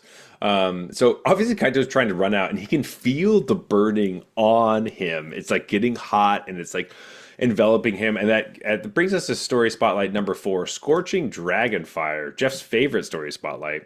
This is 1 in red for an instant. Scorching Dragonfire deals 3 damage to target creature or planeswalker. If that creature or planeswalker would die this turn, exile it instead. Flavor text is Kaito ran. Illusion or no, the fire felt hot enough to kill. Wait, what? There's no. Wait, illusion? It was all an illusion. Oh, what? There's Yeah. not a dragon in this house. Oh, that's crazy. Oh, an illusion. That's so strange. Um, He looks behind him. The fire's gone. The forest is burned, but the fire's gone. The dragon is over in the distance, and they're burning like there's another dragon, and they're like burning a city or something. And he's just like, "Damn, bro, there's a fuck. Oh shit, man, Sucks to be that city. sucks to be in that city. I'm so glad I'm over here though, but like, Yeah. sucks. Sorry." Um, this was a strange, just shove it in the story part. Like we're used to these, but like Yeah. it was like, huh, what? So you joked it was my favorite story spotlight card. If you meant of the cards that are story spotlights that I want to play in draft, this one is my favorite. That's correct. Yeah, yeah. Um, but yeah, it feels a little forced. I do think it's a little interesting. Maybe if I remember, we'll talk about it at the end. But like, there's an implication here, I guess. But mostly it's just like we're in the dragon arc or whatever. It's gonna be Hmm. I thought Niv Mizzet was the dragon, but um, I guess there's This dragon breathing fire? no. I thought Niv Mizzet Oh, was the dragon of the story because it has to be a dragon in every oh, story. sure, But sure, sure, sure. So let's just talk about it right now. So Jeff is talking about we're in last year. We were in the Omen Path arc, which was the story arc of Kaito, Kellen, and all the Omen paths and following them and going to Thunder Junction. We are currently in the Dragon Storm arc, which started in Bloomborough, where there was a dragon that looked like a bird but was a dragon, and I'm assuming it's going to end in Tarkir, where it's like, oh shit. Well, Tarkir is now has a bunch of omen paths, and dragons are just flying wherever the fuck they want to go, you know?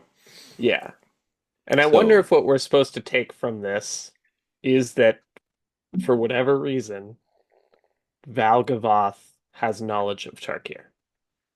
Like I mean, he's been there or he's consumed someone who's been there, whatever, because he's able to generate this illusion of a Tarkir dragon. possibly, or more things, which we can talk about a little bit later, but that is a good starting point because obviously this is an illusion. Everything else is real in this house, though.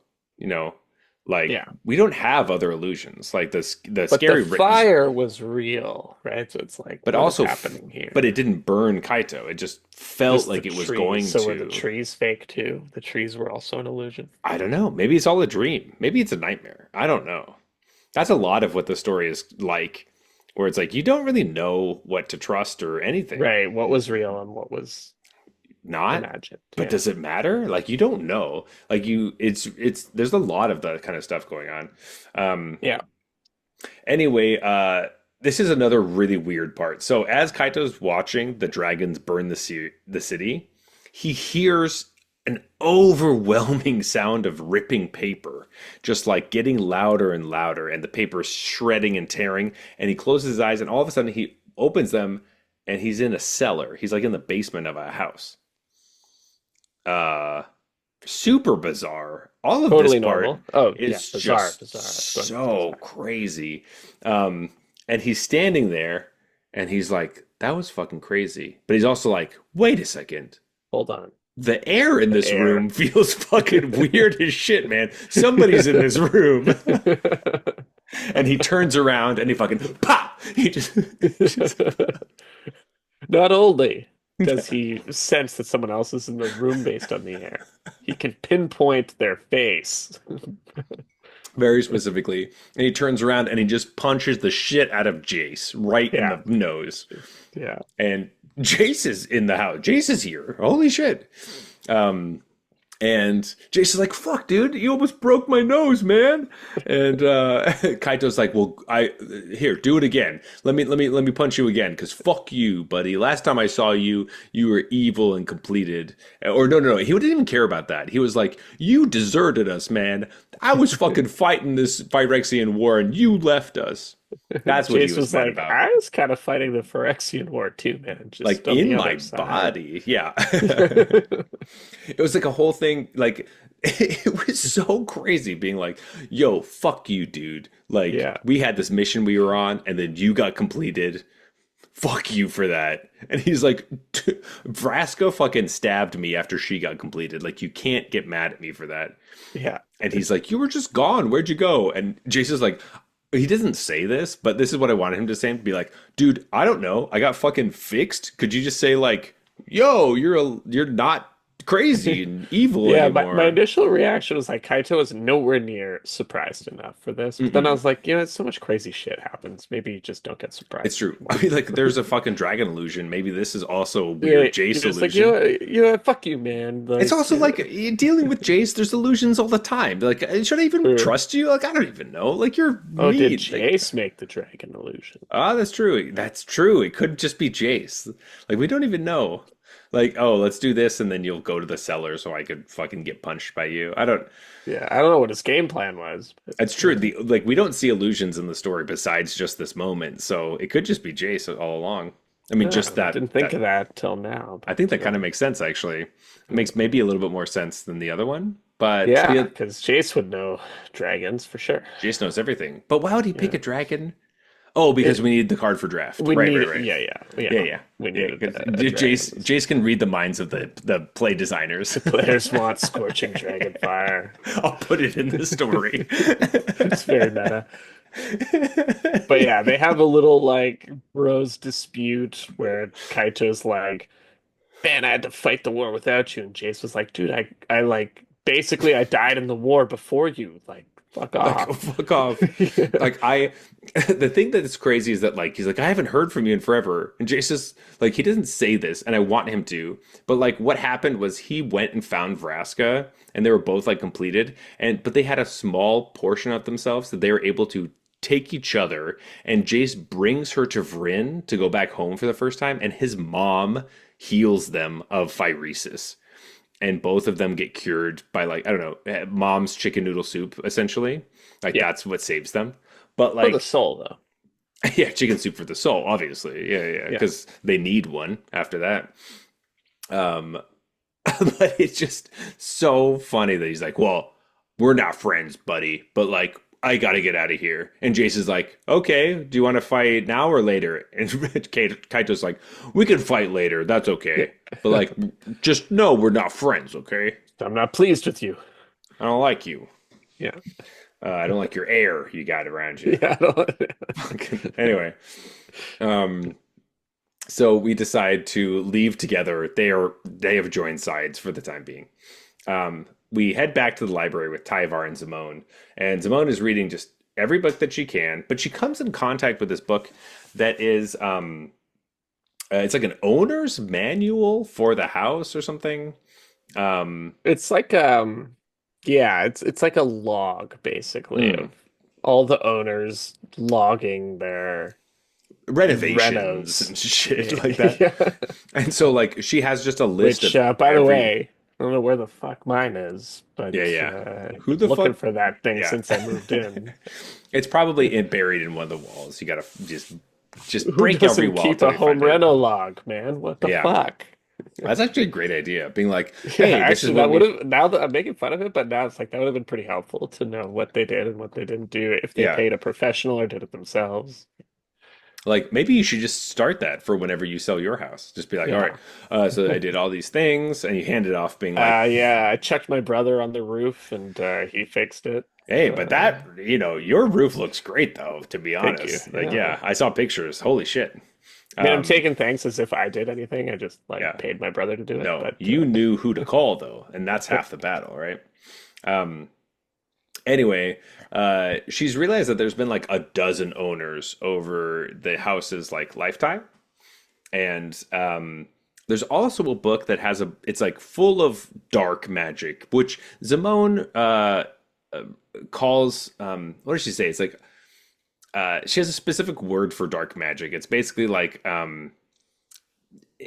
something, oh man, I don't remember what she said. Something, it's because Tyvar says it's evil or something. She's like, or bad, and she's like, "There's no good or bad, but right. it's She's just like basically magic that we won't study essentially. it's frowned upon or like Yeah, dangerous kind of thing." she has a specific name that she calls it. I can't remember what it is, but anyway, Yeah. there are a bunch of notes written in the margins of this book. So obviously somebody's read it before, and obviously somebody Yeah. likes it a lot. So, um, yeah, Zimone decides like, yeah, this is pretty important to check out. And as she's doing that, they look up and they see this six-eyed, glass-teethed, like shards of glass, naked, spidery thing running after them. And they're like, holy shit, what the Whoa. This is the first time we see like we saw the Razorkin before that was kind of scary, but this is really scary. Like this Yeah. is crazy shit. Yeah. And it comes straight for them. And Tyvar obviously goes Hulk mode and decides that he's got to fight this thing because Just got it. he's the hero and he does feel like he has to save Zimone, who's a college student, like this, just trying to read some books. Math nerd. Yeah, yeah, exactly. So he turns into stone and crushes this thing and just beats the shit out of it. And it's once again we see Tyvar turning into the house to be able to fight off the house. And they're like, whew, sick. Okay, good. Well, at least we can do that. And they're like, let's go look at this book again. And they're like, blah, blah, Yeah. blah, blah. Back to reading. Yeah. And then they just hear the, and they turn around and they're like, oh no. And it's like coming back to life. And it is once again alive and chasing after them. And they run deeper into the library. At this point, they're like, well, let's just run them. Yes, probably a smart idea. And that is end of episode number 3. All right, Jeff, halfway point. Oof, oof. Here we go. Are you ready for a beer break? Yeah, let's do it. Why not? All right, we are back with episode number 4. Don't give up. So we have WWN, which is Wanderer, Winter, and Nico. I think Follow. everyone immediately knew that. Yeah, I thought it'd be easy. They're following the Glimmer Kyodai, and they run into a hall of mirrors. So we obviously it's one of those ones where I was originally assuming it was just like a hall that has a bunch of mirrors, but I'm now deciding that it's actually going to be one of those funhouse ones where there's a bunch of mirrors. Where there's all the videos on TikTok of little kids just running straight into a mirror, Right. falling over, which are honestly some of my favorite videos. Where the parents are like, slow down, and it's just like, Yeah. anyway, when they're in there, they run into a glitch ghost. So a glitch ghost is in the game they're primarily blue red, and they're like obviously look like they're kind of like a projection or something like ghosts often do, but they have weird static like they're on TV or something. And they're made by we haven't really talked about this yet because we haven't got to that part of the story, but they kind of explain it a little bit after we see this glitch ghost. Um, and we're kind of throughout the story asking the question, like, where's Duskmourn? Like, we're in a house. Yeah. Where is Duskmourn? Like, where's the outside? And the question is, the answer is kind of like, this is it. Like, this is what it is now. Yeah. And But in the prelude or whatever, mhm, like it was one weird house in kind of a nice neighborhood yeah, of very reasonable houses. right. So at one point there wasn't outside the house. hmm And there just doesn't happen to be one anymore. And in some way, the house has grown over time. And glitch ghosts are ghosts that basically they were ghosts outside of the house. But once the house grew past where they were, they became glitch ghosts inside the house because of the transference of, like, I don't know, going through the wall, or like they were Yeah, pre-existing it's a ghosts. classic scenario, right? Yeah, it's pretty normal. Um, Yeah. as opposed to Razorkin, who only exist because of the house and are built basically Right. they're made for the house. Um, anyway, we run into this glitch ghost, and Winter's like, "Oh shit, these guys are fucking freaky," and Nico's like, "No problem," and just hits it with the mirror shard. Boom, done. Yeah. Cat caught in a Pokeball. That must have been a Master Ball or something, because it just Yeah, yeah, done. it just worked instantly. Yep. Yeah. And Nico just picks it up, just puts it Yeah. in their pocket, and it's just like done. Yeah. Speaking of Easy. glitches, Nico did that trick where you like multiply your items and you just got 99 Master Balls or whatever. Yep, exactly. So after the first one didn't work, now they're really humming. Yeah. These are That's working. because he accidentally threw a great ball. They definitely forgot to, yeah, threw the Or wrong they, ones. Yeah. Um, anyway, so they're all running through past the mirror room into the forest, and they can see a cold flame with four cages around it. And there are a bunch of Nezumi inside, and on closer inspection, that looks like Nashi. So, I also love this scene where they're just like, okay, bunch of rat folk in this house. Wait a minute, there's Nashi. It's like, it's like, of of course. course, we haven't seen any sort of rat anything besides that at all. You So, were explicitly seeking a team of rat folk. mhm. And you're just like, okay, some rat folk getting tortured, whatever. Oh my God, wait, that's the person I'm looking for. Yeah. Um, And I had to uh, say, it was mostly for like writing build up more than anything, but it just sure. came across as kind of weird, like the Wandering Emperor The, not reacting immediately to seeing rat yeah, folk. it's the kind of thing where they're trying to keep the reader like ahead of the characters, where Yeah. it's like we hear Nezumi, we know immediately, but the characters don't. Um, anyway, I also wonder if it was different because I don't know any other Nezumi besides Nashi, but like, I mean, obviously they're also here. It doesn't matter. Anyway, Yeah, the fact that there are it Nezumi in this house at all is yeah, like, yeah, you're right. You're right. okay. You're right. You're right. Either if You're Nashi's not right. You're here, right. Nashi's dead. You You're know what I right. You're mean? right. You're right. Anyway, um, it's a bunch of wicker folk that are jumping around them, playing my favorite archetype, Gruel Delirium, Dude, right there. Wicker folk are fucking scary. I've been They beaten down are. on turn two by enough Wicker folk Mhm. to know you don't want to get in this fight. You don't. And especially after seeing this fucking thing, they pull one of the Nezumi out of the cages. This wicker folk takes his. So obviously they're made of wicker, so they're a bunch of like trees or branches or whatever. He just fucking takes this like rat kid, stabs him in the arm, and then instead of bleeding, he just starts sprouting fucking bamboo from Kamigawa and turns into a bamboo wicker folk, and he's not a rat anymore. He's just a fucking bamboo thing. Yeah, And it is one of the terrifying. most horrifying things that happens in the story. I did appreciate that the type of wood was from the rat folks' home plane. Yeah, that was like A nice choice. touch. Yeah. Nice little touch. It was like you're not just turning into us, you're turning into your version of us, Yeah. um, which is very smart, but also scary.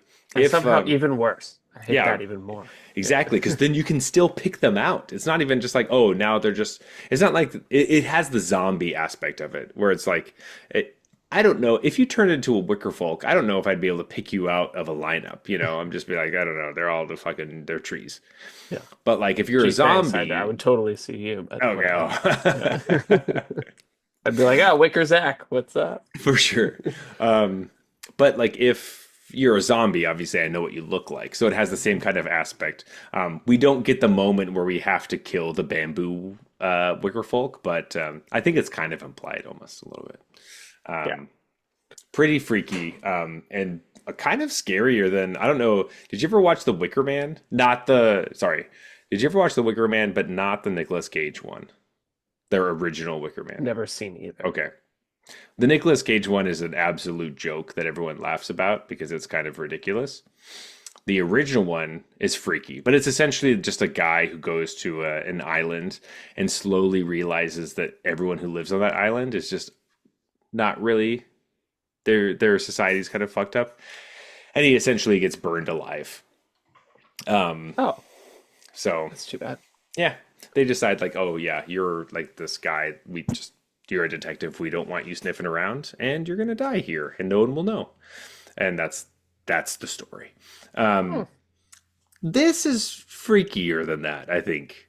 Like Yeah. it's scary being in a community where you aren't wanted and people want to kill you. It's scarier where the Wicker folk are real and they run around and they stab you and you turn into a Wicker folk. I think that's significantly Scary. scarier. Yeah. Yeah.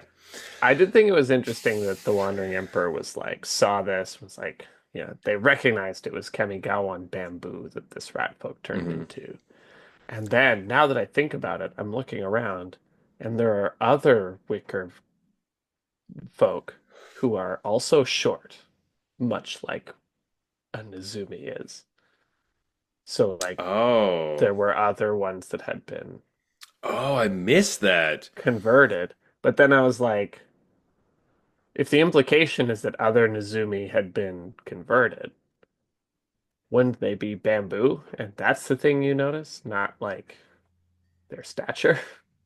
You know what I mean? But Yeah, instead, it I was don't an know. interesting paragraph to notice explicitly that they got turned into Kamigawa, like bamboo, that only the Wandering Emperor would of the team would And they notice, and then and be like, and then there were also other ones who were short. yeah. Sure, sure, sure, sure, sure. Um,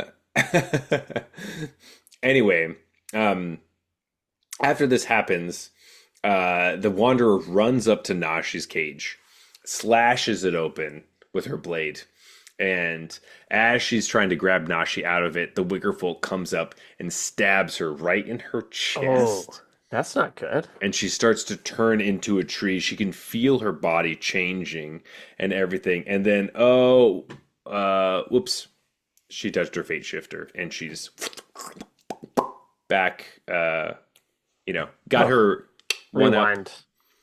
But like, damn, did Mira Grant or Shannon McGuire or whatever do a great job with these. I gotta say, Yeah. hats I off. don't totally Like, understand like the is it how just it for works. storytelling or is it just for writing or is it there a greater reason that this is happening? But yeah, the it was very well written.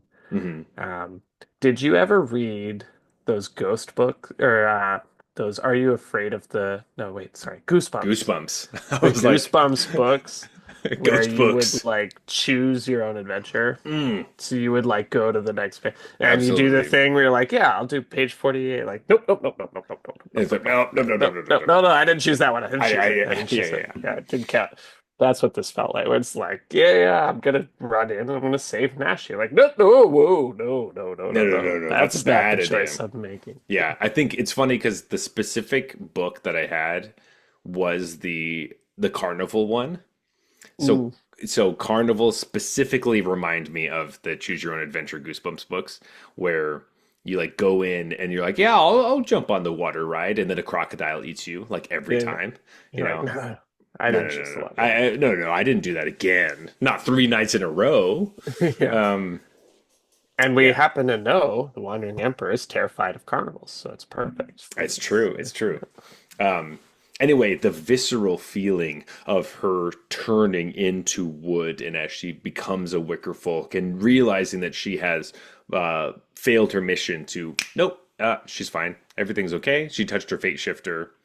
That's what it feels like. That she, like, when you're reading the book or the story, it feels like it's all happening until they touch their fate shifter and then they're okay. But in Yeah. actuality, they're probably standing there touching their fate shifter to see if that will work. And then they realize it doesn't. Yeah. Um, but the way it was executed, very nice.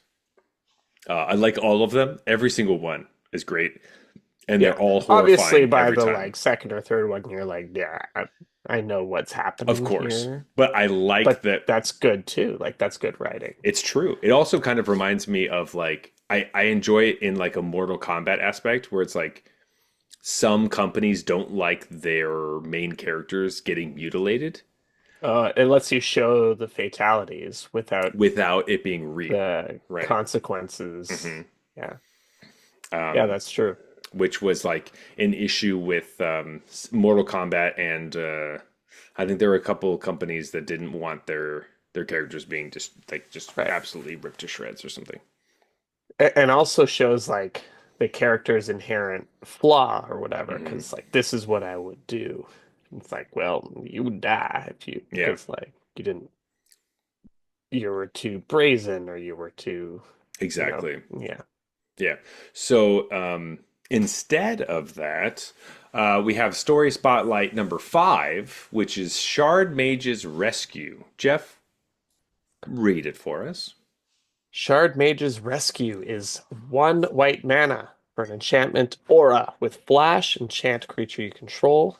It entered this turn. The creature has hexproof, and the creature gets +1/+1.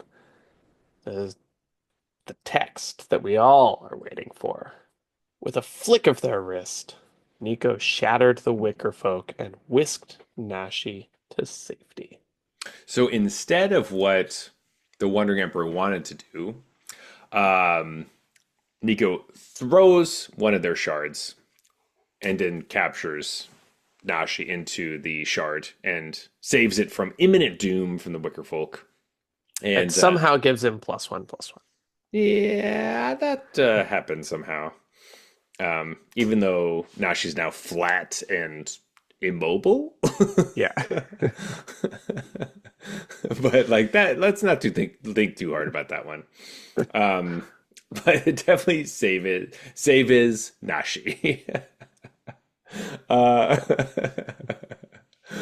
Winter decides to tell them, "Hey, by the way, the Wicker folk really hate fire. Hey, did you know trees don't like being burned?" Like, and they're like, "Yeah, dude, I've seen a fucking tree before. Okay, like I get it. Thanks, Fire! thanks, dude." The Wanderer has a lighter in her pocket. It's like a box. It's like a black box that lights things on fire, I guess, or something. But like, they don't say lighter, but like that's what it is. Um, Yeah. so she lights the grass on fire. On fire. She lights. They do go out of their way to describe a lighter though. They do. It was like a paragraph about this just at the end of it I was like, so it's a lighter. Oh, it's a lighter. Yeah. It's a Zippo. It flips up at the top, and you. Yeah. Anyway, she lights the grass on fire, um, and is able to burn the Wicker Folk, and they all run off and all that stuff. You Uh, know who I'm most disappointed in this is Nico because Nico when you fucking saved the day. All when right. you play Pokemon Hmm. and you see a Pokemon that comes up against you that's a bunch of twigs basically glued together, you put out your Charizard. You know what I mean? Hmm. Instantly. Like that thing's weak to fire for sure. So Nico, the fucking gotta catch 'em all Pokemon master here, should have already known that they were weak to fire. That's true. But to be fair, the Wandering Emperor is the one that's like, oh, fire. And it's not like Nico has a bunch of just like characters that they throw out of their shards. They Yeah, only Nico is catch Ash Ketchum. It's Nico. canon. Nico's straight catch and release. Just like I catch you for now, and then I let you go. There's no Pokedex involved. Though Pokedex for Magic. Maybe we're onto something. I'm Yeah, waiting for universes beyond Pokemon. There we go. That's what we really need. yeah. I also take a bit of issue with Wicker folk being so weak to fire when they are Gruul. Um, hmm Well, it's my true. Not nature. only Gruul, but also they have a fucking campfire they're dancing around. Like, come on. Like, Right, that's true, because the fire was so scary that they had to flee, but they were dancing around a fire. Anyways, I don't know. I don't know. Anyway, sticks don't like fire. It's normal, I guess. yeah, They all run that part off. that part does check out. Nico picks up a Nashi shard and just shakes him out of it, I guess, or something. And He Winter's like, says, Nashi, I choose you. yeah, boom. Nashi's here, saved. But all the other Nezumi have been turned to Wicker folk and burned now, I guess. They're all dead. Like It's a tough way to straight, go. straight turned into wood and then burned immediately. Yeah. Um, The thing that they now hate the most, fear the most. exactly. Anyway, Winter seems very impressed with everyone. Like, holy shit. Wandering Emperor ran in. Actually, no. I guess I don't know if that was a vision in the Wanderer's mind or not, or if it actually happened. But Winter's like, holy shit, you guys are like good. You Like, guys suck less than I thought. I like most of the people that come in here are like fucking cheerleaders and so and what's her face and the ugly one. But like, you are really good. This is great. Yeah. Okay, awesome. I mean, Um, it was kind of my lighter that saved the day, but Yeah, it's true. Probably give it to her by Niv Mizzet or whatever. yeah. Um, he's always got some weird black box to give to people. Anyway, meanwhile, we are in the basement with Kaito and Jace, and they have to fight off a nightmare that decides to ripple out of the wall. So, nightmares in Duskmourn are pretty interesting because they are only as alive as the fear that people have of them. So they manifest themselves in pieces of what the nightmare is, but also the heads of people that are having a nightmare about them. So, um, as we've seen on a bunch of cards, there's like fear of burning alive, fear of lost teeth, fear of isolation, all those types of things. They're only as strong as the number of people that are having nightmares about them at that point, basically. Um, so, fear of burning alive, lots of people have a fear of burning alive. Fear of lost teeth, not as many people have that one. Though I often, that's my biggest nightmare I have all the Yeah, time, that's a nightmare I have as well. Like a recurring nightmare I have where I lose all my constantly. teeth. Yeah. All the time. It's like I'm back in high school and my teeth are just dust. And I try to Yeah. talk and they're in I my can't, and you hand. can't speak, right? Yeah, and it's just Yeah. like they constantly there's just like like I'm holding my teeth in my hands, being like, I have to go to the dentist right now, but I'm also kind of afraid of needles. So like I don't want them to like stick me with needles and fix my teeth, but like my teeth are fucked. Yeah. I don't have the needles part, but I'm like, For I sure. lose my teeth in dreams. I don't know why. All the time. Yeah, it's a very common thing, I guess. Anyway, but not like the scariest one because you're not dead. It's not like I'm dreaming of burning. Like I never die when my teeth fall out, or like most of the time they don't fall out, they shatter. My teeth don't like I don't know if that's how it's with you, if you like pull it out. Because I think a lot of people have that, like you pull out your That's more teeth. me. Like I Okay. feel them wiggly or whatever, and and then when I wake up, I'll like, okay, I'll I go always in do there. that one. Yeah. Yeah. Mine is more like I have shards still in there, but they all broke and they're Mm. dust in my mouth, and I spit out little pieces of teeth. Oh, And I that sounds have, much worse. yeah, and it's all like they're still there and they kind of wiggle, but they're also dust. And I'm just like holding pieces of teeth. It's really Oh, gross. I'm Yeah, sorry you have anyway. to go through that. I think it's because I had allergies when I was a kid, so I had dry mouth a lot because I couldn't breathe through my nose. And so I'd wake up with a really dry mouth, and then that made more sense. Anyway, that's not about the magic story. That's just... So anyway, where are we? We're in the basement. They're fighting off some sort of nightmare. They don't really explain which nightmare it is. Um, and Jace reaches out with his mind powers, trying to connect with the minds because there's a bunch of heads on this nightmare. And he's like, none of those heads are thinking anything. This is not, those aren't real. Um, and then Jace like disappears, and Kaito's like, "Thanks a lot, Jace. You fucking fucker. Yeah. I hate you." Love to break your nose. Yeah, yeah, for real. And then the nightmare just like disappears, and then Jace pops back, and he's like, "Yeah, it's gone now." And then Kaito's just like, "What? So what happened?" And she's just like, well, I just had to find every single person having a nightmare about that specific thing right now and then make them not afraid of it anymore. They just forgot that they're scared of that. That's all. Yeah, I just removed it. Super bizarre. A weird fucking Jace thing to do, too. Yeah. But then Kaito also has like such a weird kind of like baby reaction where he's like, don't you think those people's fears were there for a reason to protect them?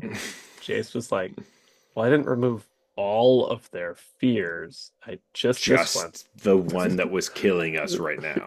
Yeah.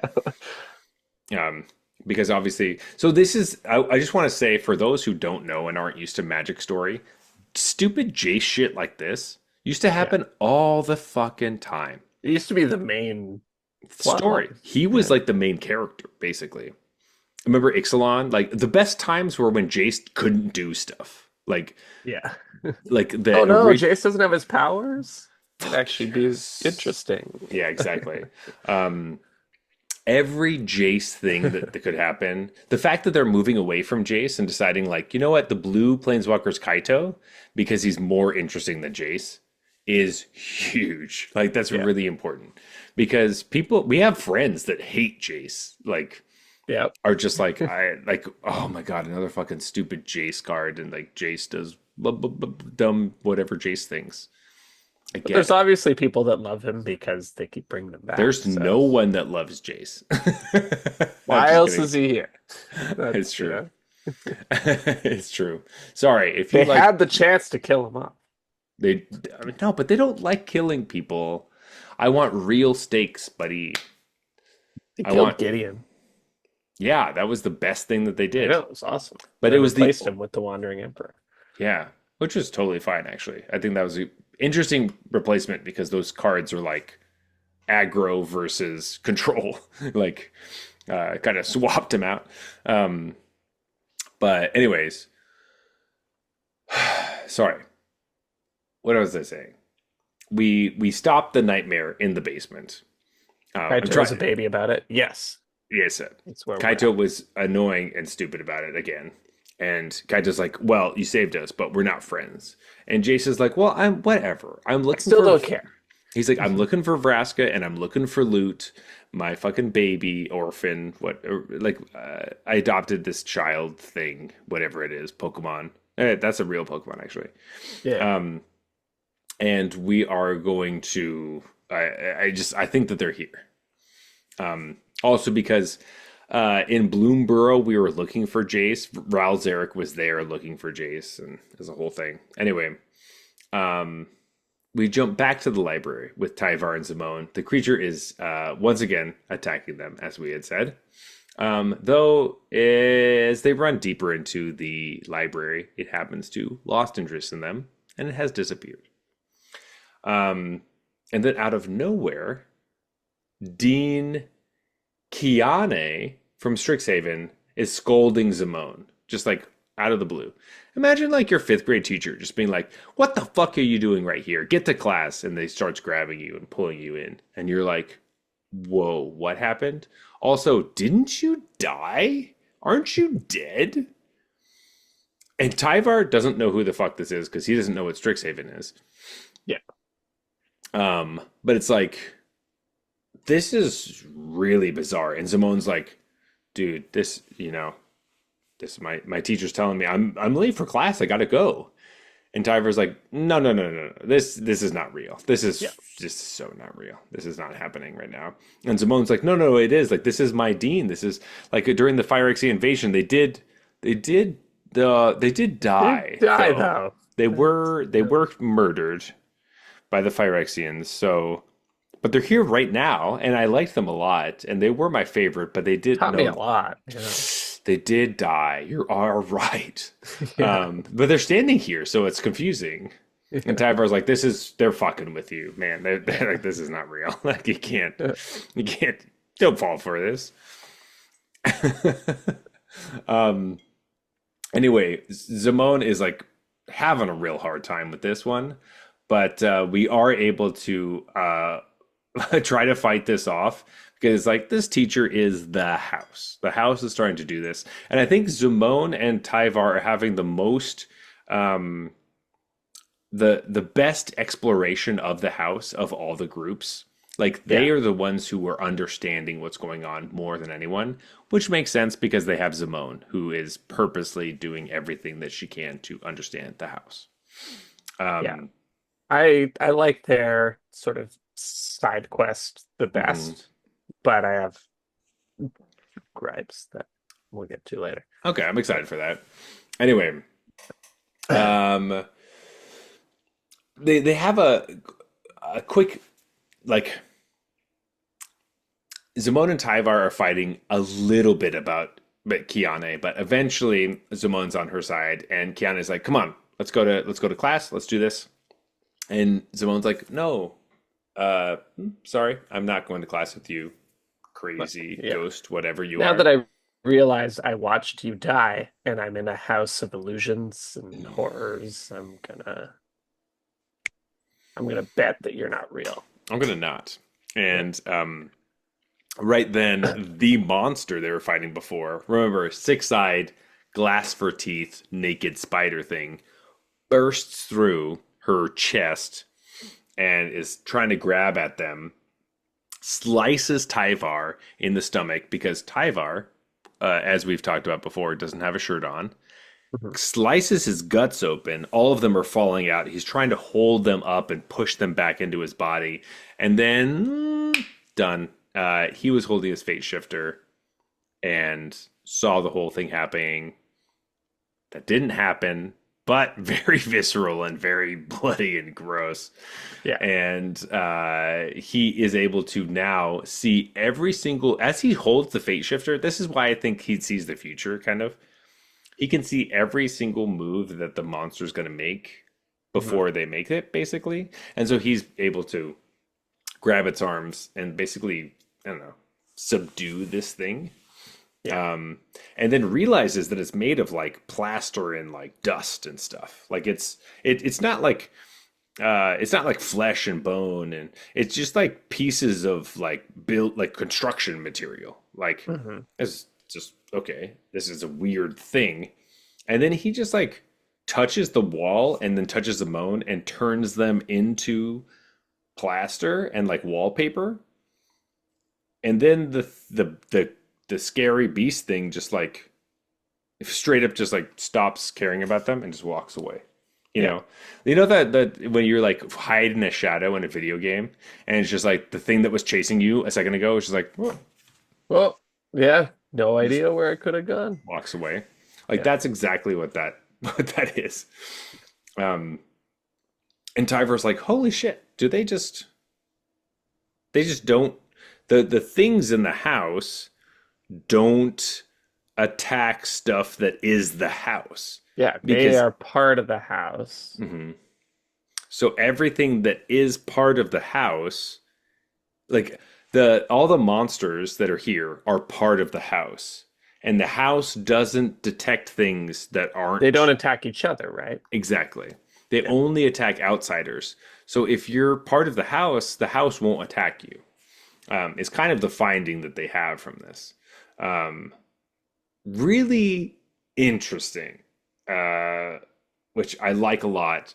And so they're like, sweet. So all we have to do is just like walk around and be the house.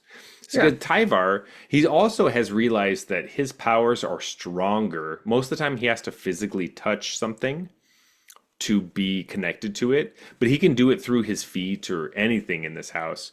And he can just touch Zimone, and she is part of the house with him as he walks around, which is great. So they can just walk around and they're just like, he's got his arm on her and they are part of the house. They're just chilling. They're fucking walking around. They walk down a hall. They see like, oh, that looks like a door to Strixhaven. And oh, that looks like a door to Call Time. And oh, Zendikar. Ooh, Zendikar. Mmm. We should maybe go to Zendikar. It seems really tasty right now. Like all them what hedrons and everything. Like that could be Yeah. really delicious. That sounds good. And he's like, whoa, wait, what the fuck? And they're like, whoa, whoa, whoa, Never whoa, whoa. wanted to eat Zendikar before. And they kind of just like take themselves off and they're like, whoa, that was really weird. Um, this is my favorite part of the whole story. Me too, yeah. This was really good. And basically, they're realizing that the longer that they spend connected to the house, the more they start to become the house.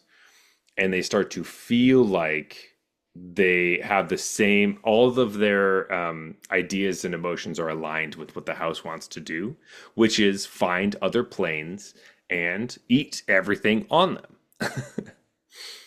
um, this was really interesting because the actual writing of this, there's probably only, I don't know, it was a small chunk, maybe 3 paragraphs or something, that was Yeah. really diving into this. But this was extremely reminiscent of Stephen King's The Shining. Like the writing was almost exactly the same, and it was very strong because in The Shining, as you're reading the book, like everything's fine until Jack starts have like saying weird things, and you could be in one paragraph and he slowly turns into like evil through the paragraph as he starts Right. to explain his reasoning for why he wants to do stuff. But at the top of the paragraph, he didn't want to do it, and at the bottom, he's all for it. And like that happens over and over again in that book Yeah, yeah. because the house is influencing him. And that was a really, really great source material for these paragraphs. And this is exactly what I want to see for Magic Story. This was like, I mean, you got to imagine Stephen King, and in particular, The Shining, is like that's what you're reading if you're being asked to oh, write something like for this, right? sure. Like that's your research. Yeah, yeah. I know, was it Mira Grant knows exactly what they're doing when they're saying these words and they're using this, like they know like this is from The Shining. This will remind readers of that.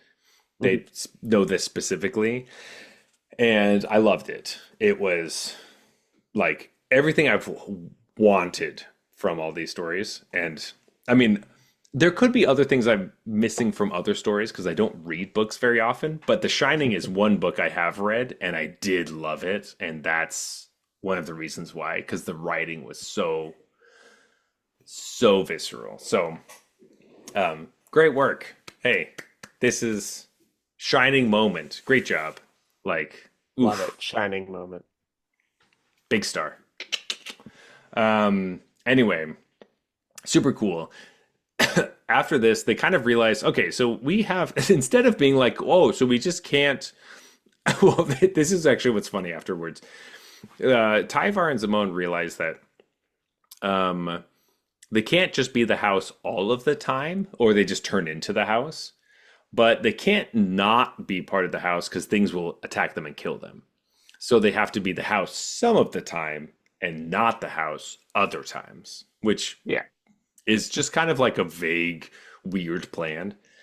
Yeah, I had So, it in my mind like you're playing a video game and you have like a house-o-meter and you mhm, can't let it get all the way to the end. you That's have to what they like, just assumed how it works. I'm like, what mhm, if it's cumulative? Like like, it picks up where it left off. But like you don't know. apparently it doesn't, and they were confident of that. So I mean, like, I guess you don't really have a way to know if you're there. You're just kind of like, we'll try. And then you're like, we'll go until our thoughts start to get crazy, and we'll look at each other and be like, our thoughts are crazy right now. We're pretty fucking crazy right now. Let's stop. Are Let's you stop. thinking the crazy shit that I'm Yeah. thinking? Because Let's like I stop. want to Let's eat stop. you. Yeah, Do you yeah. want to eat me? Let's eat Zendikar. Let's find Nahiri and eat the shit out of her. Yeah. Anyway, um, so they decide that, well, we have to be us sometimes. So let's find some clothes to put on to kind of look similar. So they're just kind of pulling things off or like ripping things off the walls to like trying to camouflage themselves while they're not actually physically the house. They can just be like kind of look like the house. And this is the moment where like Tyvar puts on like a vest. And and it's like a big moment. Like, oh my God. Tyvar put on a shirt. And it's not a Yeah. shirt. It's just a puffer vest. Like it's Yeah. not Don't worry, his 8-pack is still fully visible. fully visible. And he looks cool with it on the card, but like this doesn't have to be a story beat. Why is this like is this supposed to be an instant? Like target creature gets +0/+3 until enter and reach. Tyvar puts on the vest. Is that what this is supposed to be? Like I don't know. Like it's like Target creature gets +0/+0. yeah. And gets a cool counter. Yeah. I don't know. It's I a think, hot stuff yeah, a counter. hot stuff counter. Oof. Oh, I'm excited for something that's going to happen in the future. I can't wait to talk about that. Um, but anyway, they go through all that. We go back to Kyodai and WWN. Now, um, this is the moment where Winter tells us that he's not from Duskmourn. So, whoops, jump the gun on that one a little bit. But anyway, Nashi is refusing to look at the Wandering Emperor because the Wanderer was the one who killed Tamio during the Phyrexian invasion, um, also with Kaito. So it was like, yeah, dude. But like Nashi, you were there. Like she was fucking spitting oil and shit. Like she was scary. Like she was not herself. Like like not that you're still mad about this. Like I get it. It's your mom or like adopted mom at least. But like you did see what was happening though. I don't know if he's like obviously he didn't like get a lot of help after this, and I'm gonna probably blame the Wanderer for not like helping him out deal with this grief. Because like now that Tamio's gone, like someone's got to do it, and the Wanderer obviously didn't. But like, shit, dude. Like, Yeah. I don't know. Your mom. Like this is kind of weird because the whole story hinges on Nashi wanting to go save his mom from Duskmourn, but his mom's already dead. Like she's been dead. Yeah. There's a And theme of seeing people die in the Phyrexian invasion and wanting them to be not dead. alive, right? Yeah, it's true. Um, yeah, he needs, obviously. I don't know if therapists are a thing in this world, Kamigawa. and Yeah. especially maybe after the Phyrexian invasion. Maybe they targeted the therapists, like even if we Killed them lose all. this war, like Yeah. we'll At still win. least And emotionally. yeah. Yeah. But yeah, I mean, he saw some pretty effed up stuff and Hmm. needs help, and who knows what's going on right now. But Yeah. I don't. I can honestly not say if I saw my mom turn evil and then someone else kill her, how I would react to that person. Well, especially Honestly, I don't have the answer to that. if your mom was back as a hologram too, Yeah, I forgot about the hologram part. then it's like she's not gone though. Like there's Yeah, something, she's still here in some way. Like I guess the best I don't know if that would be the best explanation, but I was thinking like in a 1950s world, if your mom died and then like I mean like it would be her stories if she was a writer, but also her like recipes or something or like her any way that she connected with you as a child. yeah, Obviously, Tamio is a researcher, so her stories make the most sense. But if your mom's a writer and she dies, but all her stories are still there to like explain things to you, like it would be a really confusing time for you, and you need somebody from the outside to be like, bro, those are not real. We need to work on this whole thing. Um, and there is a moment where we do talk to some of the Nezumi, so I don't think all of them are dead because they do explain like we tried talking to him, man, but he's not doing it. Yeah, I think they went in with a big party kind of thing, Hmm. and then it got reduced to four through all of the. Gotcha. Like they were all the whole gang, and then most of them are dead. Yeah, that does make Yeah, sense. Um. Anyway,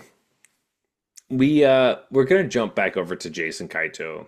They are in the basement. There's no nightmare anymore because Jace has gotten rid of it. And we venture deeper into the basement instead of leaving it, which is surprising to me. I would assume that we'd want to leave the cellar, but we are going just straight in. But I mean planeswalkers, nothing makes sense anyways, what are so you gonna do? Yeah, maybe planeswalkers. going down actually brings you up. I don't know. Oh, that you're right. You're right. Yeah, it does make sense. Yeah, it makes sense that it doesn't make sense. Um. Anyway, and as we're walking, we the ground goes out from under us once again, and Kaito's falling, not so far this time, but into a giant vat of jello. But think Yeah, of the jello like a gluttonous cube kind of thing, not like a tasty jello, you know? yeah. It's not the Jello you want to be falling into a pit of. Exactly. But though, who wants to fall in a pit of jello? I don't know. People want that. I don't know. I feel Yeah, like it's I feel like somebody out there if people does. want jello, I mean, like it's usually like jello wrestling. I feel like I walked through Dolores Park and there were like women wrestling in jello before. That was definitely a thing that had happened. Yeah, That's a little bit closer to where we'd be like interested in jello, but this giant blob of jello, I'm not interested in. Um, and it's the kind of thing where like there are like what is it? Like I don't know, ladders or handles or something on the side. We kind of yeah, yeah. try to swim over and grab them and pull ourselves up. But as Kaito's trying to do that, there are shackles that grab his ankles and start to pull him down. And he's like, "Oh no, this isn't just we fell into jello, we can climb out. This is you're gonna die. Like you're gonna Yeah, this isn't drown." like, oh man, that's slight inconvenience. Hmm. It's yeah, figure something out or die. Yeah. And Kaito, as the gentleman that he is, uses his telekinesis to push the jello away from Jace's ankles, but realizes because he can push the jello apart so we can see what's down there, right? Yeah, But he can't also use his telekinesis to undo the shackles at the same time. So he pushes the jello apart. Himoto, his Tanuki, runs down, undoes the shackle of Jace first because Kaito is a gentleman and a scholar, and Jace is free now. And as they're trying to work on Kaito's shackles, Jace looks up and he can see Vraska and Loot through the ceiling or reflected off of the ceiling or something. But he can see Jason Loot, or sorry, Vraska and Loot up there being attacked by a bunch of blades, just blades, just like yeah. actual just knives, just like or something. I was thinking like buzz saws, like Totally, that makes a lot more sense. I was thinking just like blade warriors, just like blades, you know. Anyway, and Jace is like, "Sorry, bitch," and just leaves. He's basically saying like, it's more important that loot doesn't get connected with Valgavoth. Like loot is really important. You're not as important as loot, and I need to go get him. And he fucking dips. And Kaito's like, "You mother," because he gets swallowed by a bunch of jello, and yeah, the jello's rising above him. And as he tries to breathe, he can't because it's jello, yeah, and he planes walks away, just like yeah. And he's displeased with Chase. he's pretty pissed. He's like, "That motherfucker! I Yeah, said we were gonna fight later, but now we're really gonna fight later," kind of thing. like That's man, I really should have broken his nose. yeah, man. Like, yeah, he should have been bleeding. He should feel bad about it. Anyway, man, what an asshole Jace is. Um, Yeah, but also whatever. He also knew that Kaito could do that. Like, it's not that he didn't think Kaito was a planeswalker anymore and they killed him. Unless maybe he right. did. Like, we don't actually, to be fair, they haven't seen each other since, I don't think. Yeah, maybe he doesn't So know.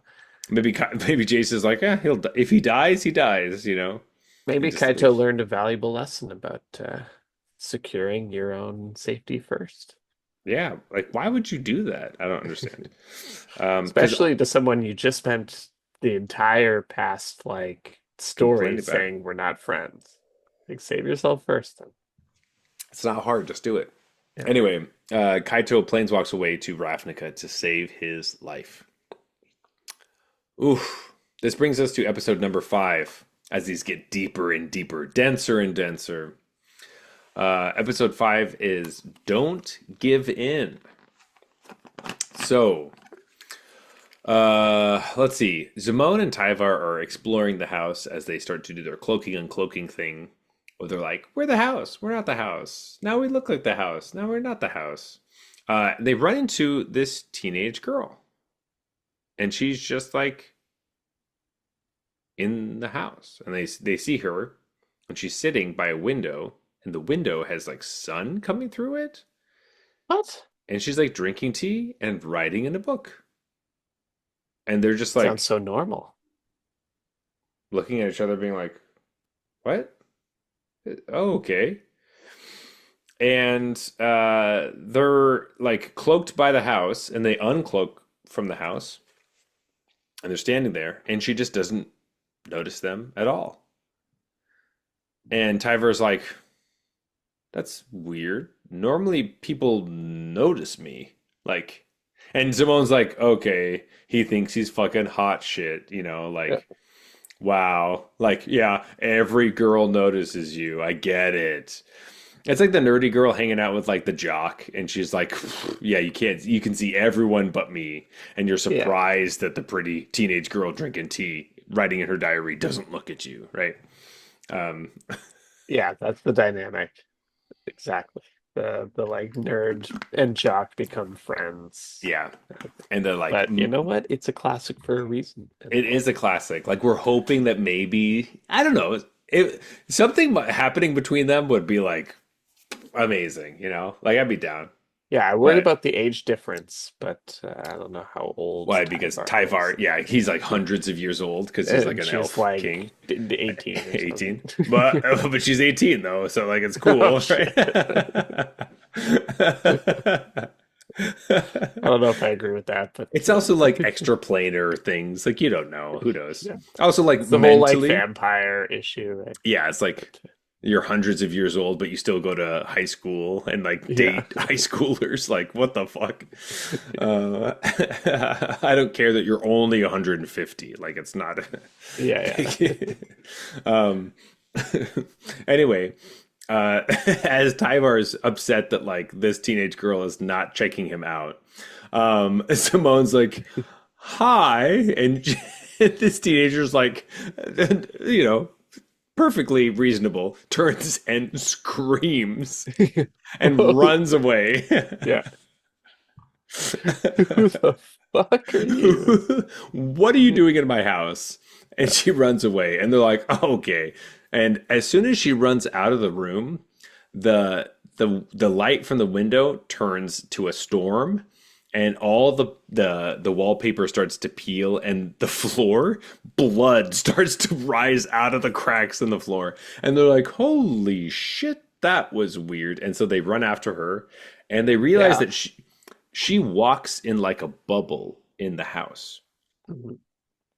And right, it's basically just like a bubble, right? Like, It's like a sphere of normal around her. Like there's color and there everything just looks like a normal house in some sort of radius around mhm, her.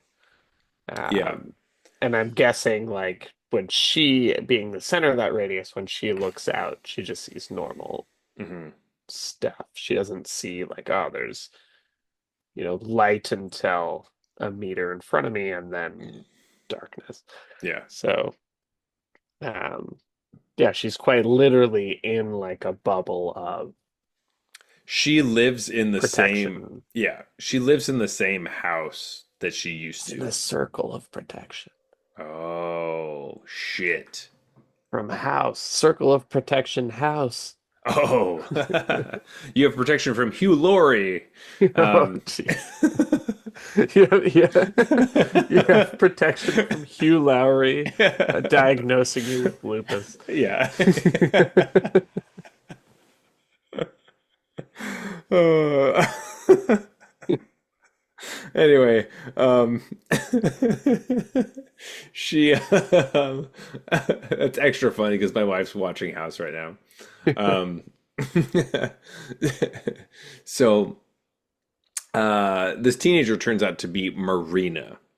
So if you don't know Marina, that's totally fine because we have to look her up because Marina it was an undraftable card. It's like Wooburg and it's like room typal basically. So if you Mm. want to build a room enchantment deck or whatever, uh, this is the person that you want to have. Um, but anyway, so she is the teenager that we had seen earlier, many, many years ago in the story. And this is her house. And obviously, she freaks out to Zimone and Tyvar, being like, "Who the fuck are you? And what are you doing in my house?" Because everything looks normal to her. And they're like, "What are you talking about? This place is nuts."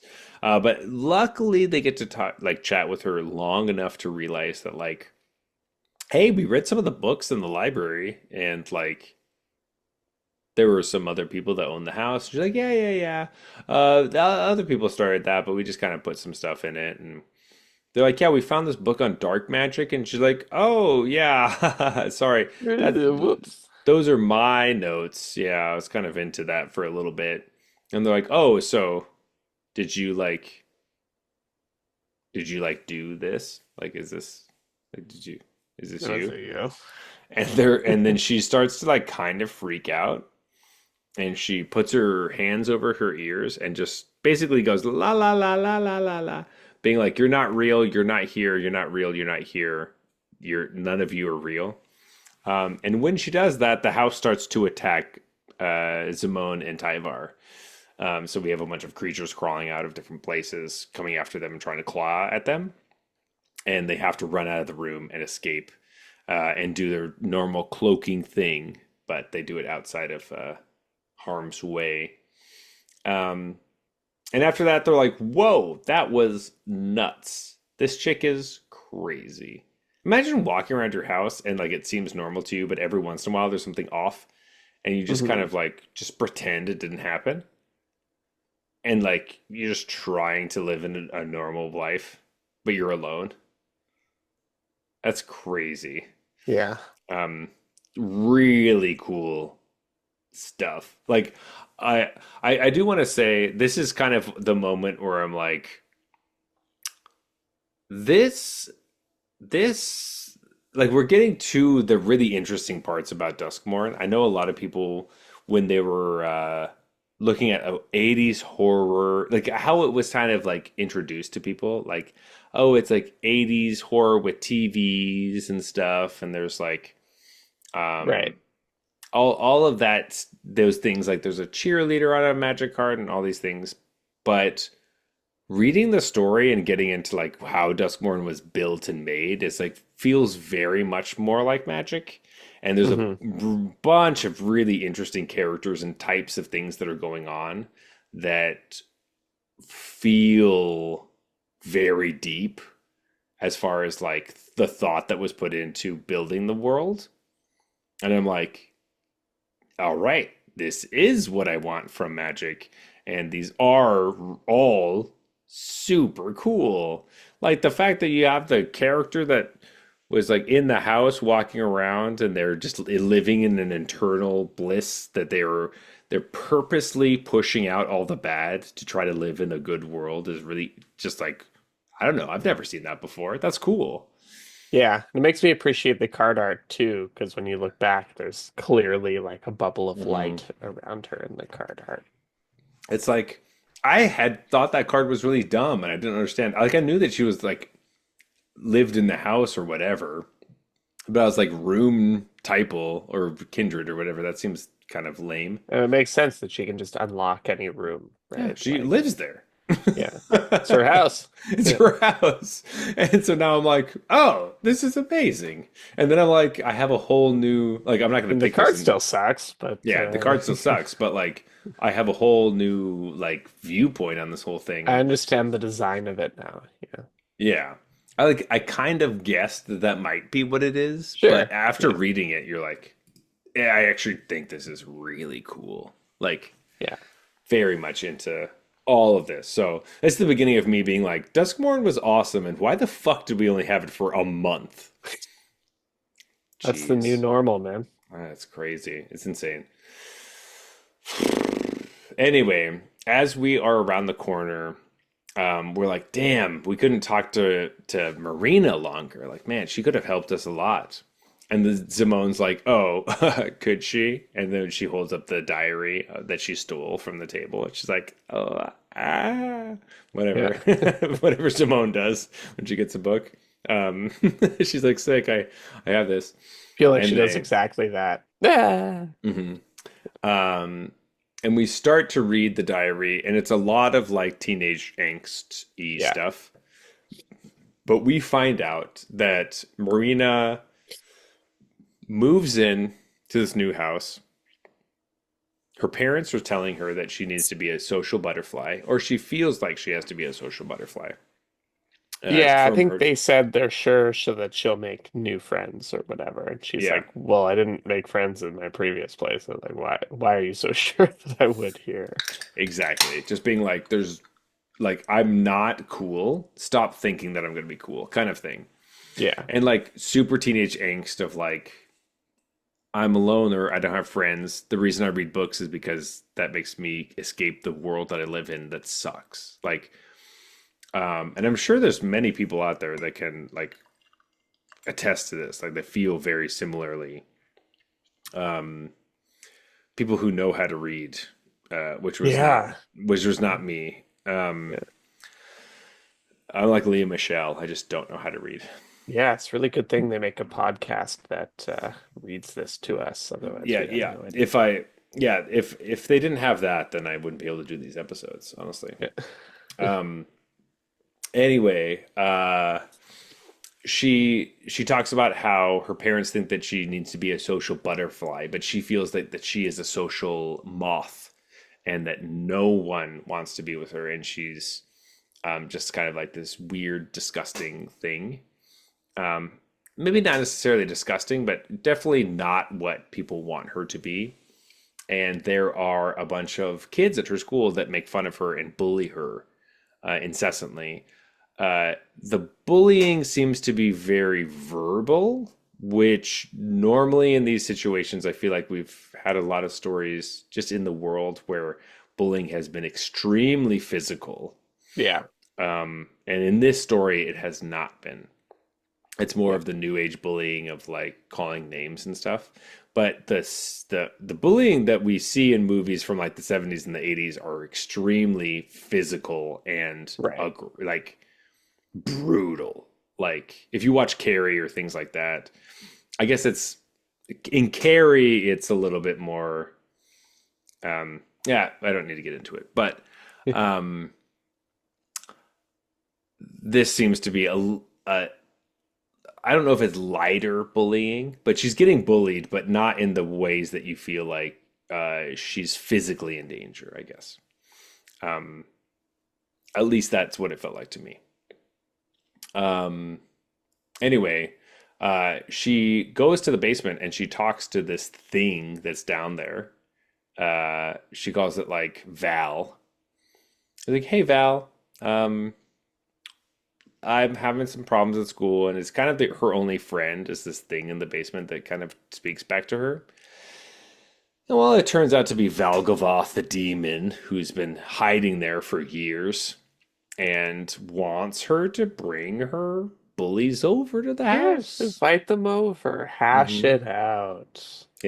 Maybe, you invite them over, they can be friendly with you, it'll be okay.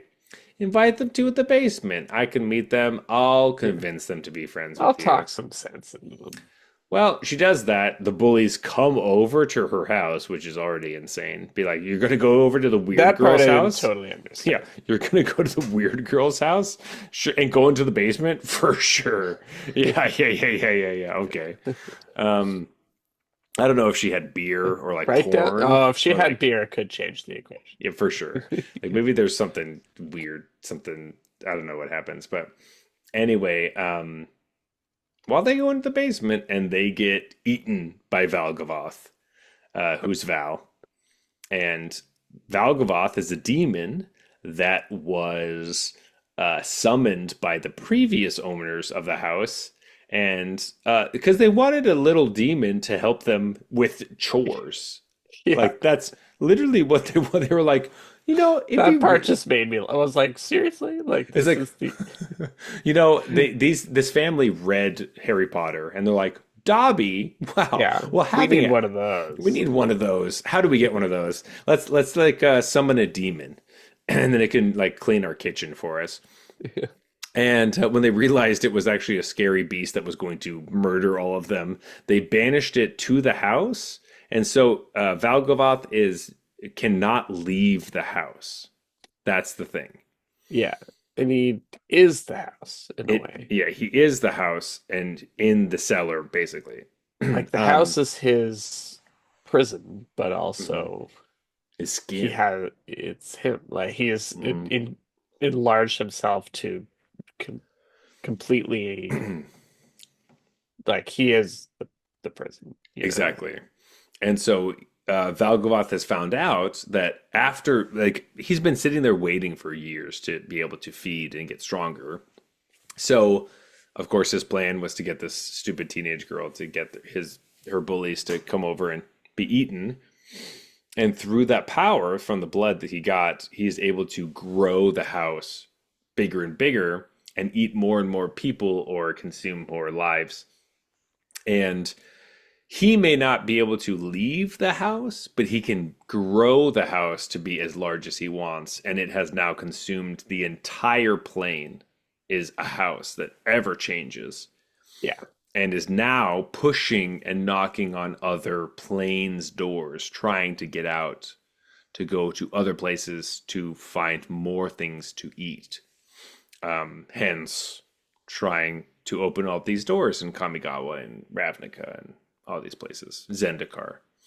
Um, but it so happens that for whatever reason, the doors need to be opened or something. I'm not exactly sure why Valgavoth isn't able to just like slide into those other places. I guess it is kind of that like he is Yeah. stuck in a He can't house leave the house, right? So he needs people to come into the hmm house.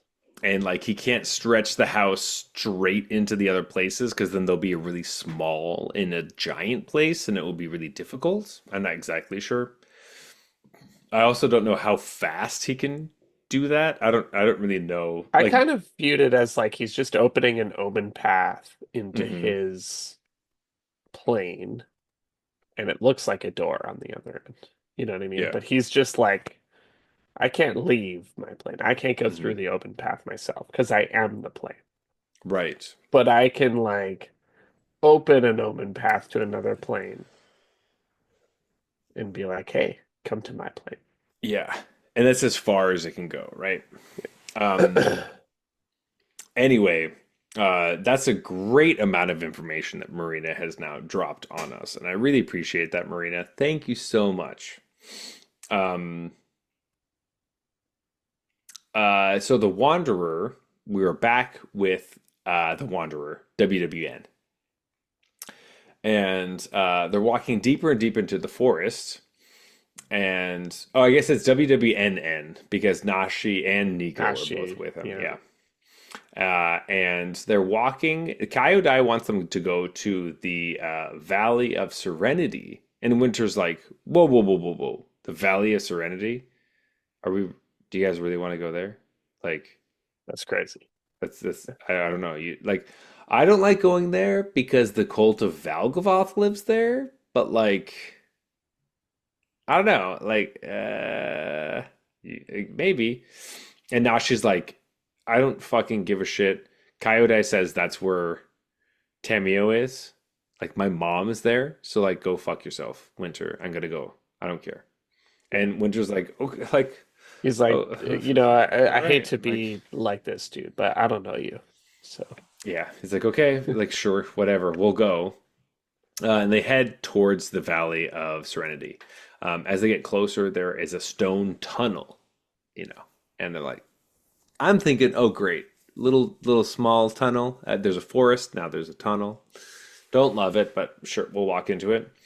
And as they walk through, they come upon some cultists. Oh, cultists! This is crazy. So it's not yeah. this the cult of Valgavoth or anything. But of course, our characters don't know what any of that is yet. And they have some survivors bound there. This is the first time we find survivors in the story at all. And I thought that they were going to be everywhere, to be fair. Like, just the way that, like, playing the cards and looking at everything, I was just assuming there's going to be at least a hint of survivors anywhere, like bodies or I thought there uh, was going to be like, an area of the house that they had mhm. like sectioned off that they could defend, and like a survivor camp, I guess. Yeah, right. Uh, Not But really the case. There's just a bunch mhm. of stragglers that all get fucked. Basically, I guess the only survivor we really ran into was that Razorkin. But like, I In winter. and Winter, you're right, you're right. But like, Winter doesn't even seem like one of them, right? Because Winter's a survivor, but not part of this stupid group. I mean, he Um, literally, the card does not have survivor. yeah, exactly. It has delirium, in fact. Yeah. So very accustomed to the plane.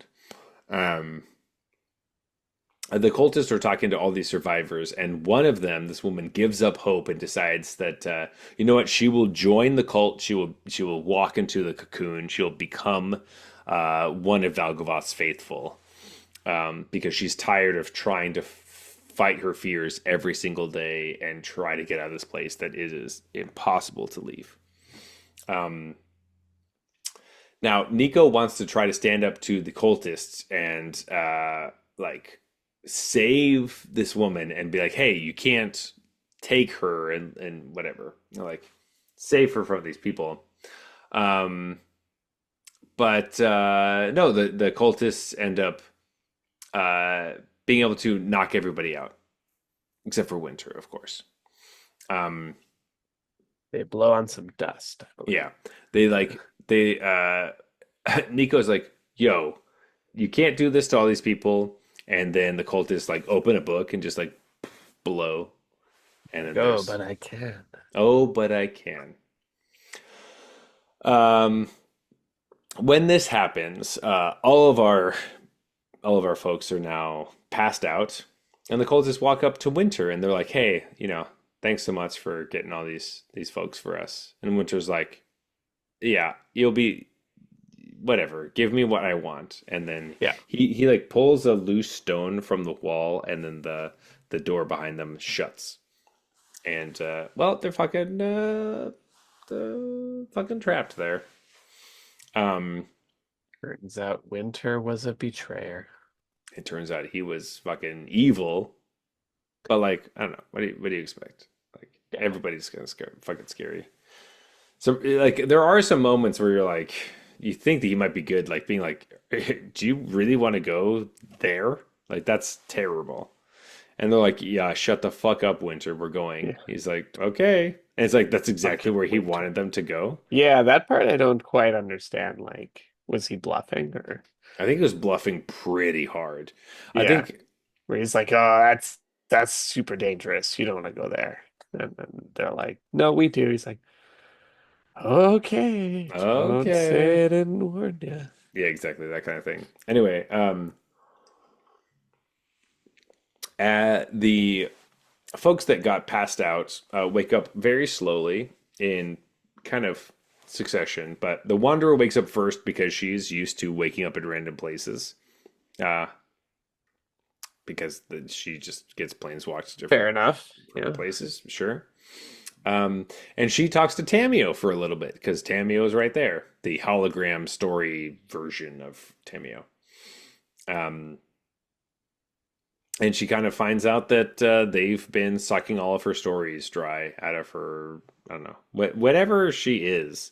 I don't know physically what she is. That's the thing. Is she a scroll? Is she like a box? Like I don't really know. Um, like I think she's like, who yeah, hologram. we don't really know who I think took she's a her or like scroll. how they took her.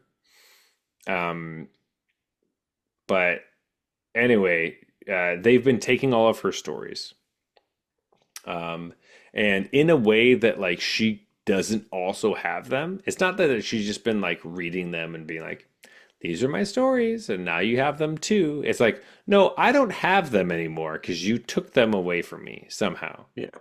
It's not extremely clear how that happens, but it is happening. No, this Um, is classic Seinfeld, right? Like Elaine's boss pays Kramer for his stories, and then mhm. Kramer doesn't have the stories anymore. That's true. Yeah. Yeah. It's a total rip-off of Seinfeld. Yeah. um,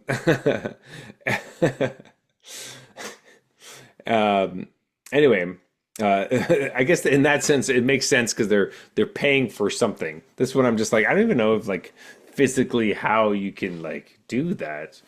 Um, It's but magic, Zach. yeah, it's true. It's magic. It's magic.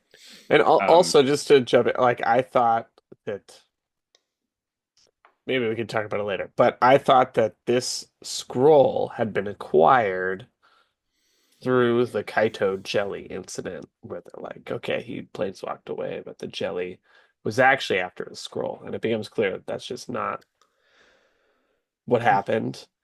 And I was like, what was the scroll that? No, but the Anyways, thing is, it had to be something that took Tamio originally so that Nashi would go after it. that's how I know it wasn't the The, case. But yeah, like I thought it was like that scroll that Kaito stole at the beginning was then stolen from was, him, and but no, it's just like whatever Kaito stole at the beginning was something else, yeah. and this was stolen a long time ago, and the thing that Kaito stole at the beginning doesn't matter, and like it was just like what? I have no Like I idea. thought. I'm so confused. I Why would don't, you have Kaito steal a Tamio scroll at the beginning and then introduce another Tamio scroll later that is not the Tamio scroll that Kaito stole? I don't know. I don't know if it's different or the same. I don't know if, It's definitely different because like I it don't, predates the Kaito thing is, stealing. Like, I don't know why Nashi went to Duskmourn, and I don't know what he's after. Like, I don't know how Tamio got stolen, or like, I don't know yeah, how that it all happened. happened before the storyline, I But no think. one, we don't have a moment where someone explains to us what happened, and Yeah. it's not And it's like, obvious. why would you have Kaito steal a Tamio scroll then at the beginning? Because I was like, that's how they got the Tamio scroll. Is like Kaito thought he got away, but he left the scroll behind in the Jello. And nope. That's- That's not really brought up at all. yeah, no. The thing that Kaito stole at the beginning is completely irrelevant to the story, It's just a like it's the thing is if they but didn't extremely similar to something that's super important to the so story. if Kaito's stealing something that has nothing to do with the story, it's almost like net better. You know what I mean? If it's just like, Yeah, but oh, what he stole should not have been so similar to something that is no, crucial to the that's story, what I'm right? saying. If the thing he's stealing is an orb for Whistle. a whistle, just a rant, just like for dogs. There was a really good beer that the store taught me for It's keeping so much captive. better.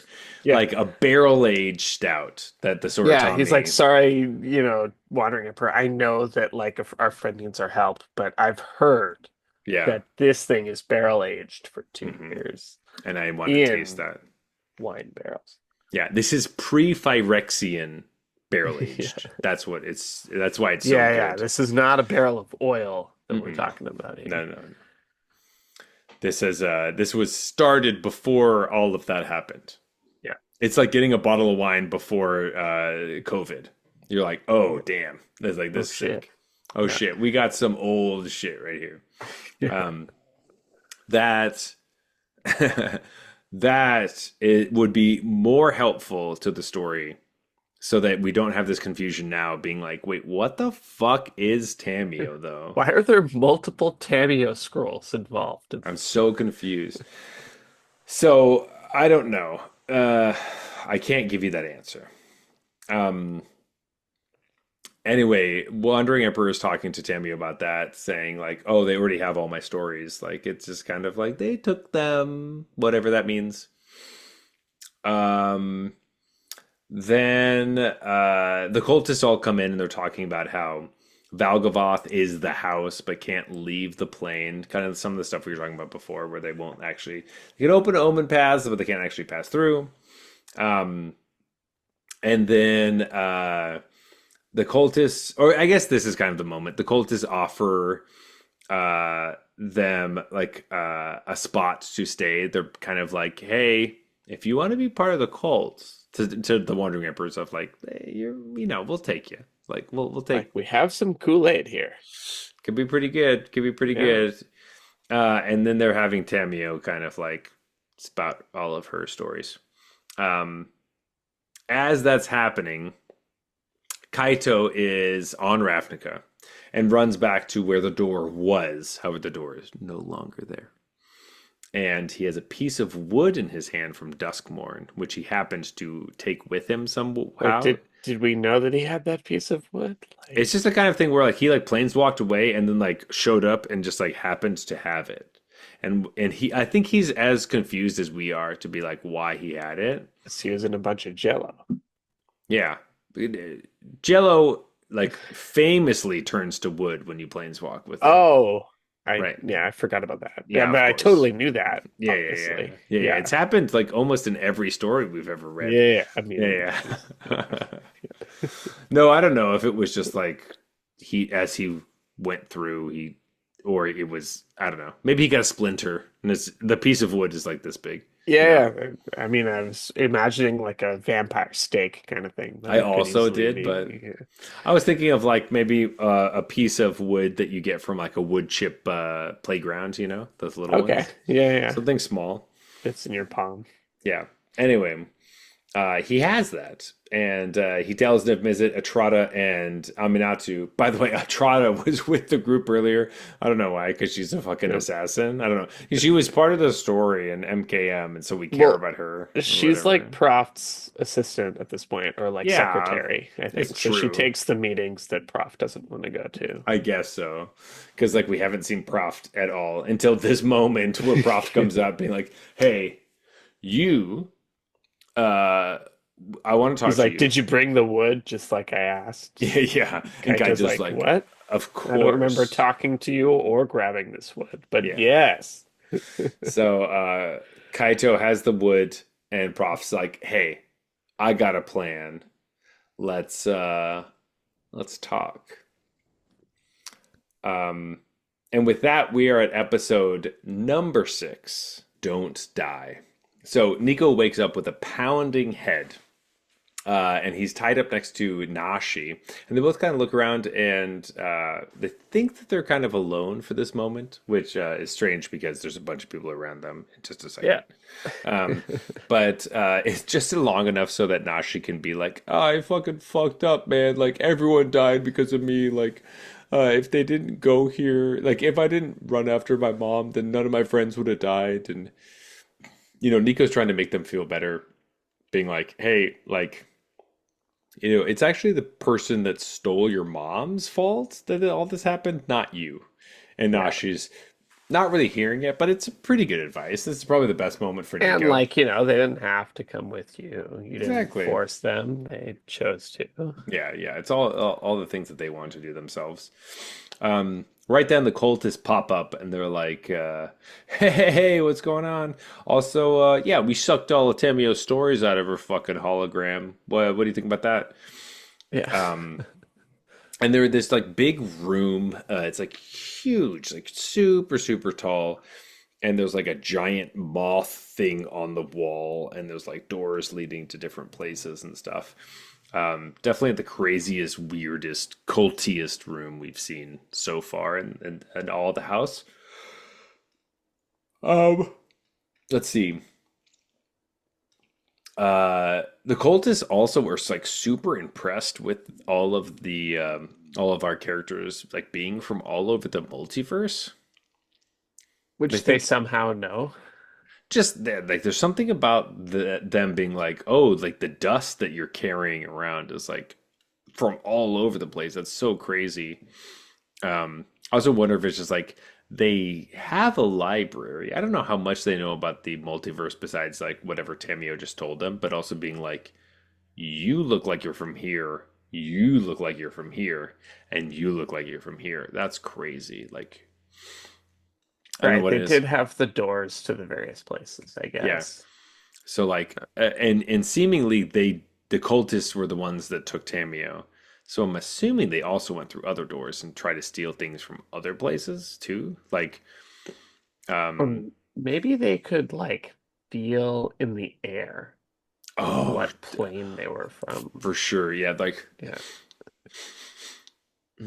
yeah, I can just because like your air moves this way, but like his Yeah. air moves this way. Yeah. Like it's Totally. crazy. The Um, longitudinal slide. latitude. Yeah, yeah, Yeah. yeah, yeah. Crazy. Um, anyway, they tell Nashi that they're like, thanks all for coming. Like this is great. Nashi, you specifically brought all those tasty little ratty boys.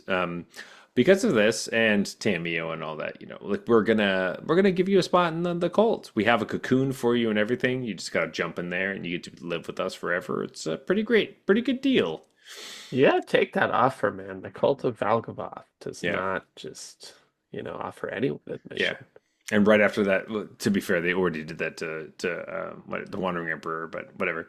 Um, He didn't, Nashi didn't hear that. He was Nash, knocked out. yeah, yeah, he didn't know. But Winter steps up and he's like, "What the fuck about me, though, guys? Like, I'm here. I brought the fucking dudes. Like, I have four sacrifices that I have brought to you. I am supposed to get what I was asking for." Yeah, And I've made my Valgavoth 4 referrals. mhm, I want my $25. gave it to me. Yeah. And then Valgavoth like wakes up in his mothy form, and he's like, "Yes, you've done this for me," or whatever. Yeah. And very acutely, Nico is like, "There's only three of us. What are you talking about?" Yeah. And then Nico's like, "Wait, the Wandering Emperor, Nashi, me, we're three. What's the fourth? Oh, that was your fucking friend from earlier that you said that got killed while we were here." Yeah. And Winter's like, "You got to do what you got to do, buddy. Yeah. Like, I have to leave no matter what. Like, I'm getting out of this place." And they're like, "Oh, you're a fucking So asshole. you suck. Oh, you Okay, because I've been like on the suck." fence. So you're Yeah, nice. Do you suck? You suck. Okay. If you could have led with Winter. that. Yeah, Winter fucking sucks ass. Yeah. Um, that brings us to story spotlight number 6, which is Betrayer's Bargain, which is one in red for an instant. As an additional cost to cast the spell, you can sacrifice a creature or enchantment or pay 2. And it says Betrayer's Bargain deals 5 damage to target creature. If that creature would die this turn, exile it instead with the flavor text. This is my way out. You'll have to find your own. Nico. Or sorry, Winter to Nico. Um, She never yeah. actually says in the story, but I get the flavor text. Yeah. My To be issue fair, with the this, flavor text is written by different people, but yes. yeah, sure. Um, My issue with this art is that, or question, in the whole Winter is not stepping on moths thing, where Nico proves mhm. themselves to be an idiot. Um, it's also mentioned that Winter is wearing cobbled together clothing made out of various wallpapers Mm. from the house. And Nico also notices that if Winter stands a certain way against the wallpaper, it's like Right. camouflage because their Indistinguishable. clothing is Hmm. made out of that very wallpaper. This art does not reflect that. So was that like a guise to get them on his side? And then once he's betrayed them, he wears this other clothing? Or is that just like a disconnect between the story and the art team? I would probably say that's a disconnect. Where like Because every time we've seen Winter in the game, Winter has looked like this this art is the picture. exact opposite of that description of someone with Hmm. like cobbled together. Like it's a Hmm. very And like this it's is like, sleeveless, regal, like mhm, caves, a cape basically. yeah, with like a necklace and like Yeah. tattoos almost. Every other piece of Winter's art also looks exactly the same as the one depicted in this one. So yeah, this is a disconnect. What when I brought this up, like do the story spotlight card, I was like, Hmm. that is not what winter looked like in my mind at all, because they Hmm. were draped in parts of the house. Yeah, and that's the part I completely skimmed over because I had seen the art before, so I was like, I don't need to know what Winter looks like because I already Right. know. Um, but yeah, that's a, I'm happy that it's a small disconnect because we've had large ones, but yes, Yeah. there still is a disconnect. Yeah. Um, He feels much more like a survivor when he's like, "Oh, I'm gonna take part of this wallpaper so I can blend in," totally. you know. But we know that Winter doesn't have to worry about that as much because Winter is playing with the cultist, like Right. So I on the was cultist wondering, is side. that was that itself a disguise to lure them, kind of thing? Oh, and then Of took like, it oh yeah, off at I'm some a point. survivor, and he doesn't actually have survivor, like, Hmm. so yeah, That's I'm a true. survivor. Oh, okay. Yeah. That, but like we don't have a moment where he takes it off or anything, so like maybe not. But I do like that idea of like I'm purposely trying to lure you in to make you Right. think that And if I'm I'm. here in like, perfect clothing, like you're gonna You be would like, well, this think that guy's I'm yeah. part of the cult or whatever. Okay, I like that a bit more. That's a nice aspect to it. Um. Anyway, as Winter's standing there, Valgavoth is like, you know what? Yes, you did do the thing I asked, which is 4 sacrifices. I will give you what you want, and all like I will give you your heart's desire. And they keep saying this as like, Winter's heart's desire is to leave. However, when Valgavoth says it, you're like, I don't Yeah, know if, demons are always very yeah. specific on their Yeah, deals, they're the the same as wording. genies. Demons and genies are like two Yeah, halves, like the two heads of the same coin, kind of thing. Or it's gotta like, really think things through. yeah, their contracts are binding and pretty rough. And they're cunning. Yes, it's true. Um, so anyway, there's a door that opens up in the wall. All of a sudden, that's like, hey, Winter, go for it. You can go home if you want. And Winter tries to run to the door, but trips and falls on his face. I don't know if we had to make him fall. He This I falls. I don't understand why this was there at He all. falls multiple times. It's not even once. It's a couple times. This is for He, a different audience, I suppose. I he's was like, like, I don't understand why I'm reading yeah, this. he can't make it to the door. He's having a hard time.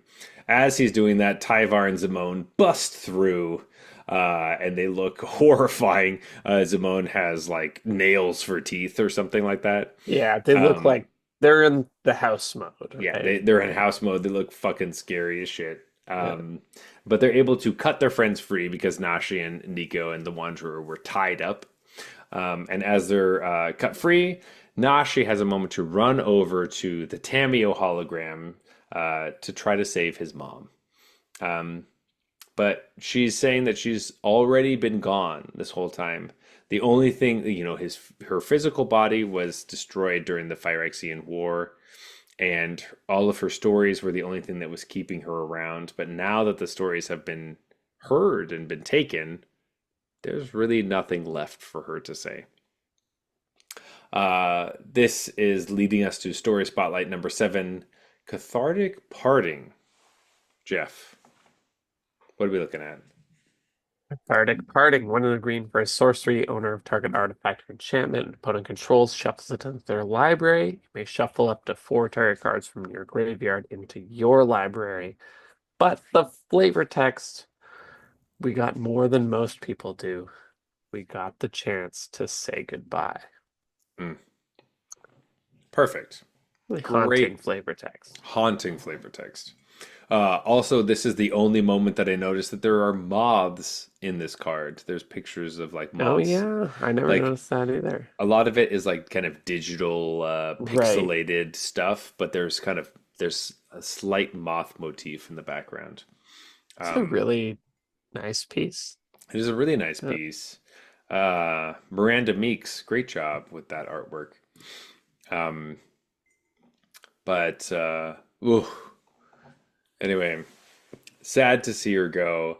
It's not a full goodbye yet. We do have one more moment with both of them. But meanwhile, while that's happening, the Wanderer is trying to fight off all these webs that Valgavoth is shooting at her. Valgavoth is just like shooting a bunch of like webs on people. Um, yeah.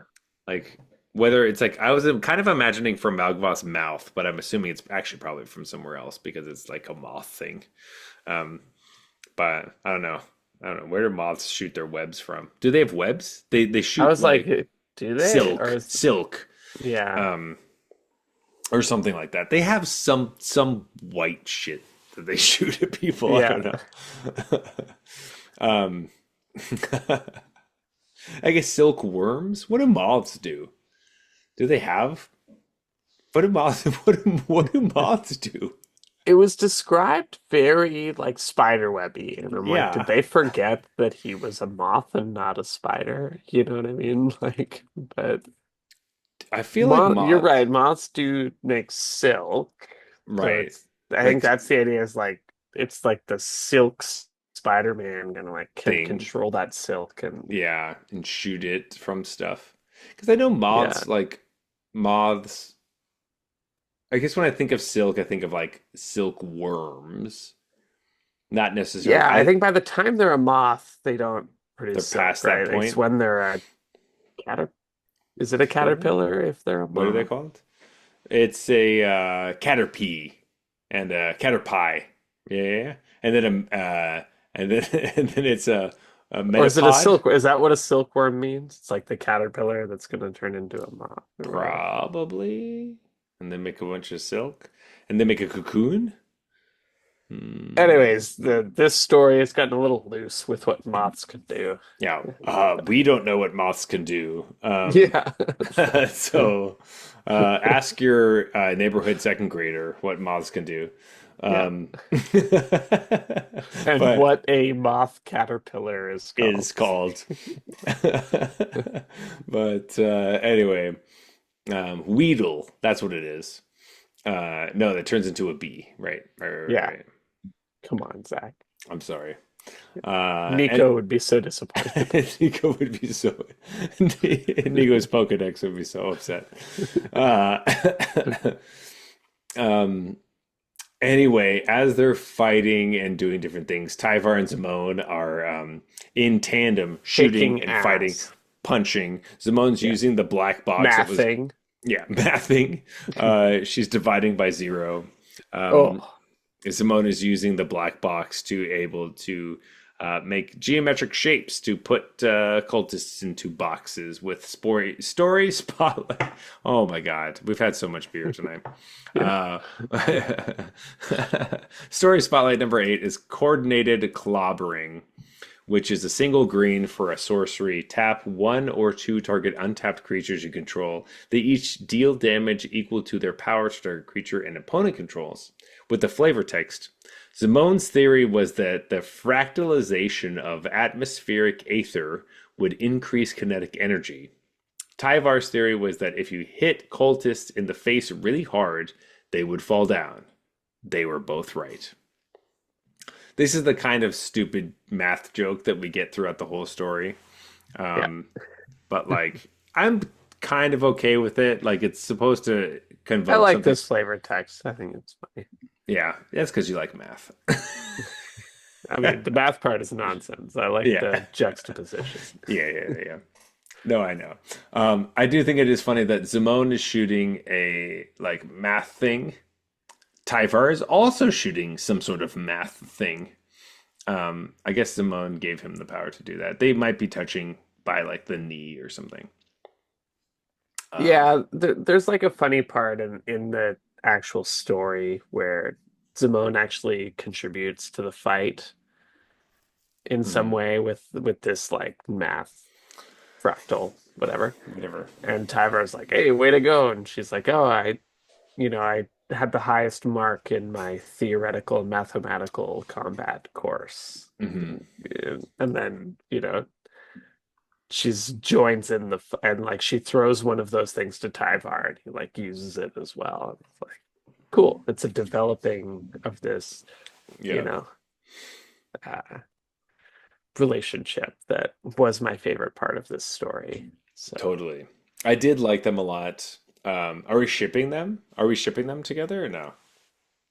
I still feel like several thousand years versus like 17 is I changed my number this time so you can say Mm. anything. This is her being 17 is She's concerning. she's 17. Okay. We actually don't know how old. No, but like she's in college though. Come Yeah, if on. she's doing her thesis, she's probably She's like like, yeah, she's 23. probably early 20s. Yeah, Yeah. yeah. At least 23. In graduate school? Yeah, yeah. Um, anyway, but also yes, Tyvar. I mean, but he's like a little kid. He like you bring him to an arcade, he would like have a blast. Like he's a prince. I don't know. That makes like that stuns you by Plus, at I least don't know like if you heard, but he's shirtless. oh, that's true. Yeah, yeah. He is shirtless, but right now he is wearing. Oh, we didn't mention that specifically, but he puts on a vest. Did we We talk about talked the about the vest? vest. Oh Yeah. God, man, I've had so much beer, I forgot. Um, anyway, Valgavoth roars and is shooting his webs just everywhere. Just the Silk Road. He's going crazy. And all of our heroes, sorry, are running towards. Oh, sorry. Before all this happens, when Winter is trying to run towards the door, all the cultists start slamming into it, and he can't get this Oh door yeah. open. It's It's just just like throughout the chaos of the normal battle, Winter is trying to get the fuck out and just can't. he Like, just can't do it. Like nothing's happening. And eventually Nico's like, "Fuck you." And then yeah, Nico Pokeballs the shit out of him. yeah, they're just like throws a shard, grabs Winter in the shard, and Winter's just laying on the ground. Also, there's a bunch of cultists either like beaten up on the ground or sharded on the ground. There's like shards everywhere. Oh yeah, the Um, cultists are getting fucked up. yeah. And after the clobbering, they're all trying to run towards the door to well, open it. But as they try to do that and escape, it well disappears. It just kind of disintegrates in their hand. And they're like, "Oh my God, this is really bad." And Valgavoth's, about to kill them with his demon powers because that's what demons do. And there's no way out. And what's gonna It's a happen? bummer. It's It's a a bummer. super bummer that it's a kind of end to the story. It's a little bit early, but oh wait, oh my God, there's a whitish bluish light. It's like a katana slicing through Could that Valgavoth's be? stomach. Oh my God, there's a door that even pops out of it. What is that, Kaito and Proft? Oh, what? It's story spotlight number 9. Get out. All right, so get out is blue for an instant. Choose one, counter target creature enchantment spell, or return one or two target creatures and or enchantments you own to your hand. Haito's blade brought the light of another plane into Duskmourn, and with it, a brief chance to escape. So, um, Valgavoth is freaking out. He's like bleeding everywhere. Like, what the fuck? It Yeah. seems like it burst through him, and then he also just like ran away, and it stayed where his chest was at the time. Um, because he crawls on the ceiling as they all run out the door. Mhm. Um, And it turns out that Proft is like smart or something. So he's able to like he doesn't just solve mysteries, folks. Yeah. He knows science and he knows multiverse stuff. Well, this So is a multiverse mystery. it's true. Um, he is able to create a temporary omen path with Niv Mizzet and Atrata and Aminatu and Kaito's piece of wood to The most important piece of all, the uh, splinter. the splinter to Duskmourn, and he can only hold it for just a short amount of time. They all run through it, and it's basically closing behind them. And as they're running through this temporary hallway through the blind eternities back to Ravnica, um, Nashi takes the scroll that he had of Tamio that he had taken earlier and says, "Your body is in Kamigawa, but your spirit was always in the blind eternities." And he puts it on the floor, and they all run out. And then Proft closes the door, and then it's done, and the scroll is now in the blind eternities. Yeah. Goodbye, Tammy.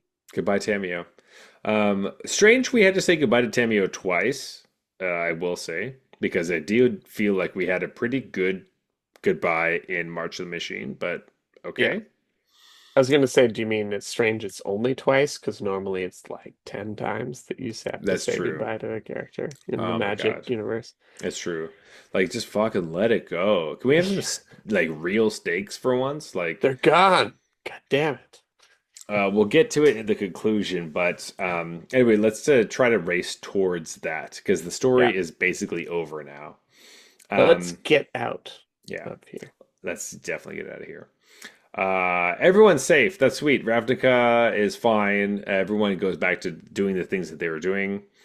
Nashi, the Wanderer, and Kaito go back to Kamigawa, while Zamone is headed back to Strixhaven to submit her final exam to her professor, I guess.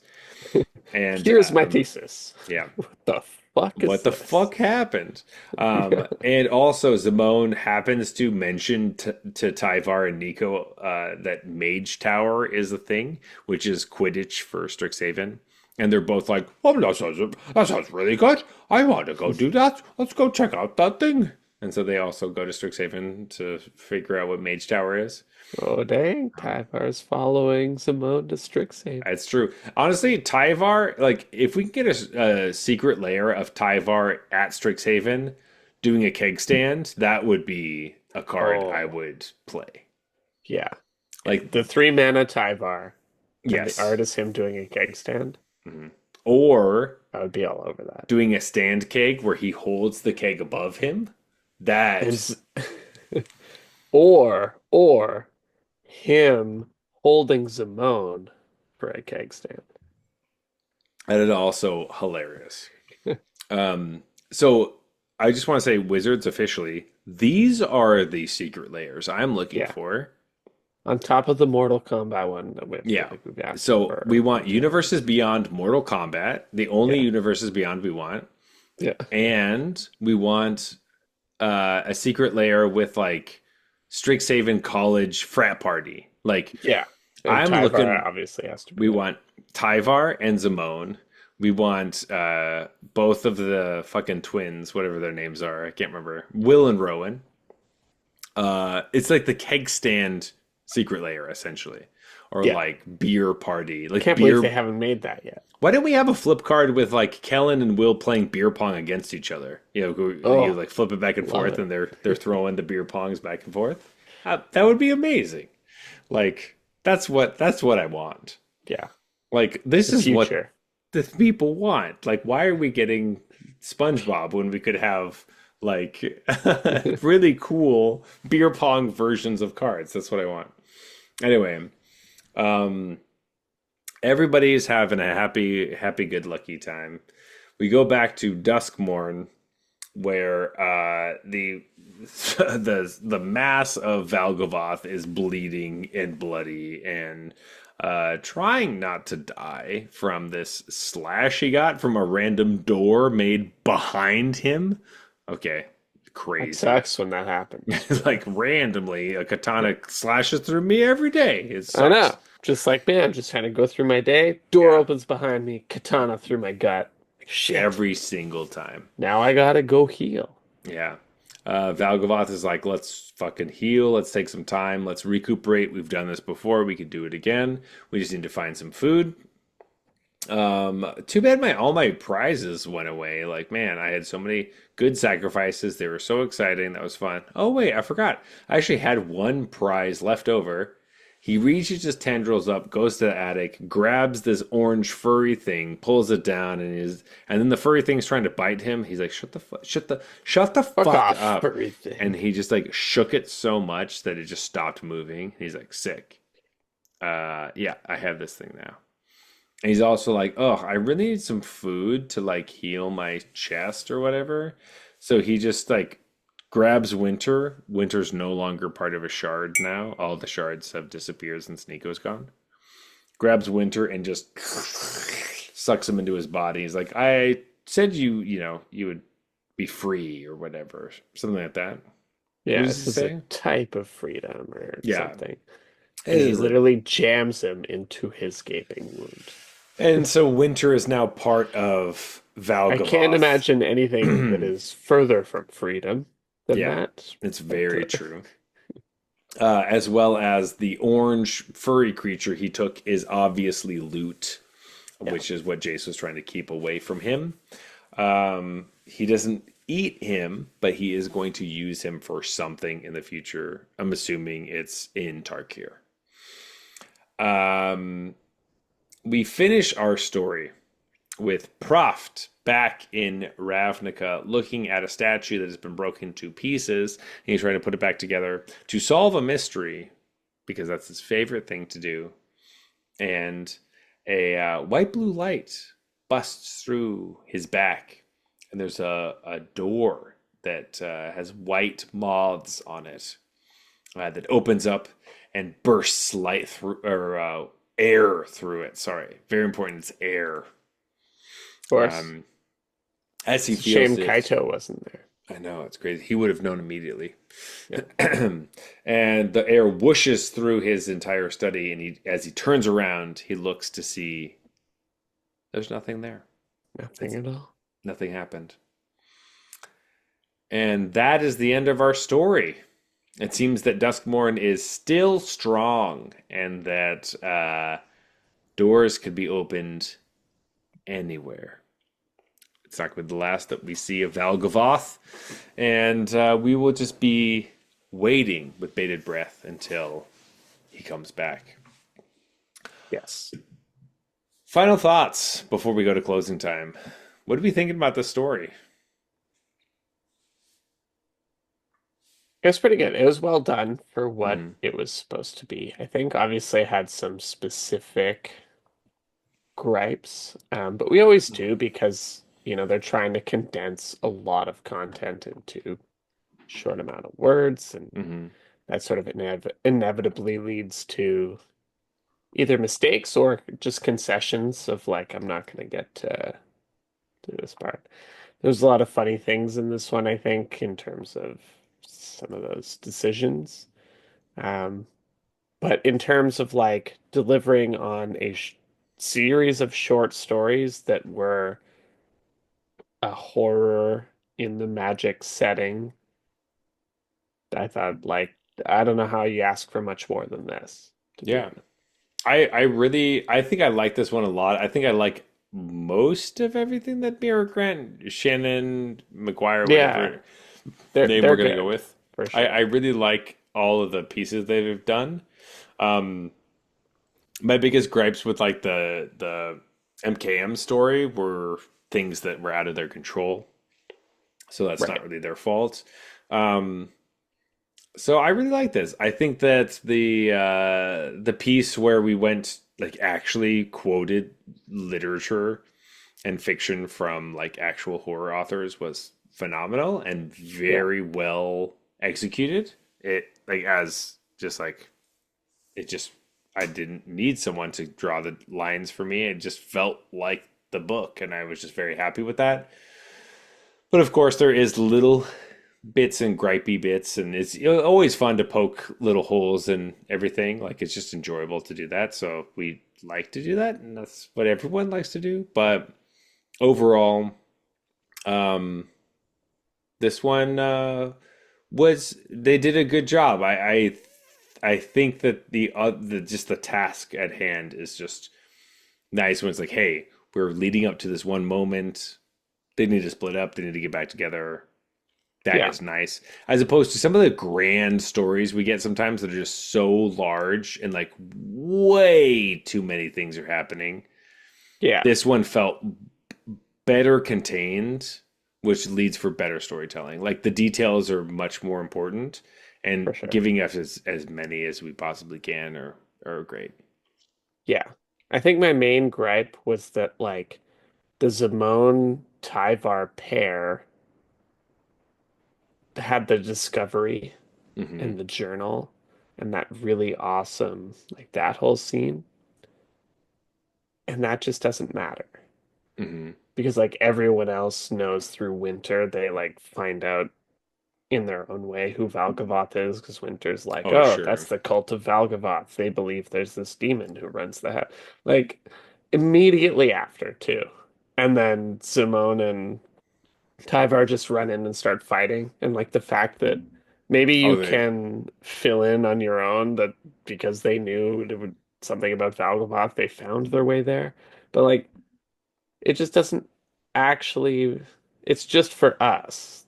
It's just like an info dump for us, but sure it doesn't actually, serve the it's story. not Like, relevant.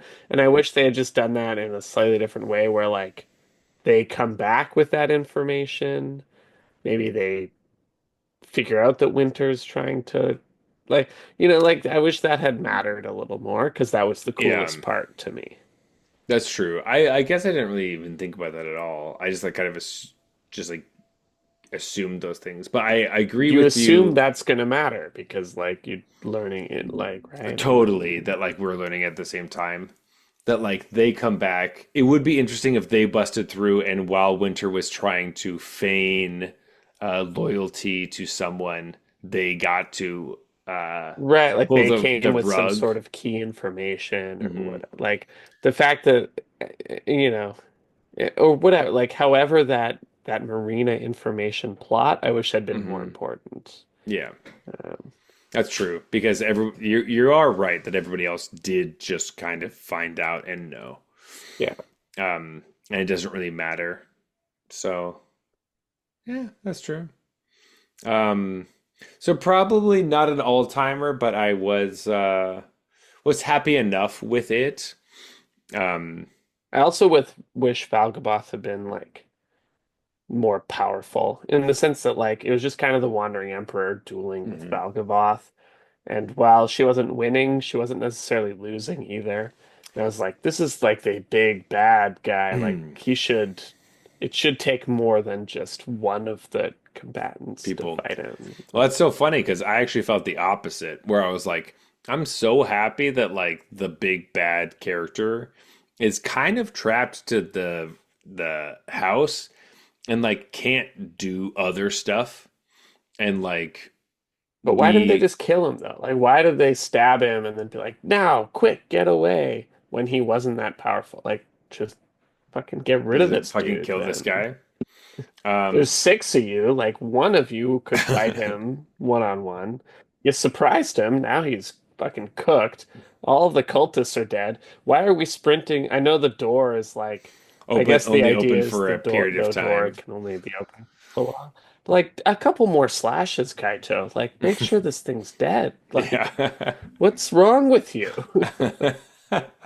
Especially you. You could planeswalk away. You stay Hmm. here and fucking kill this thing. Fight him Everyone and else runs then through the door yeah. and then haul your ass back.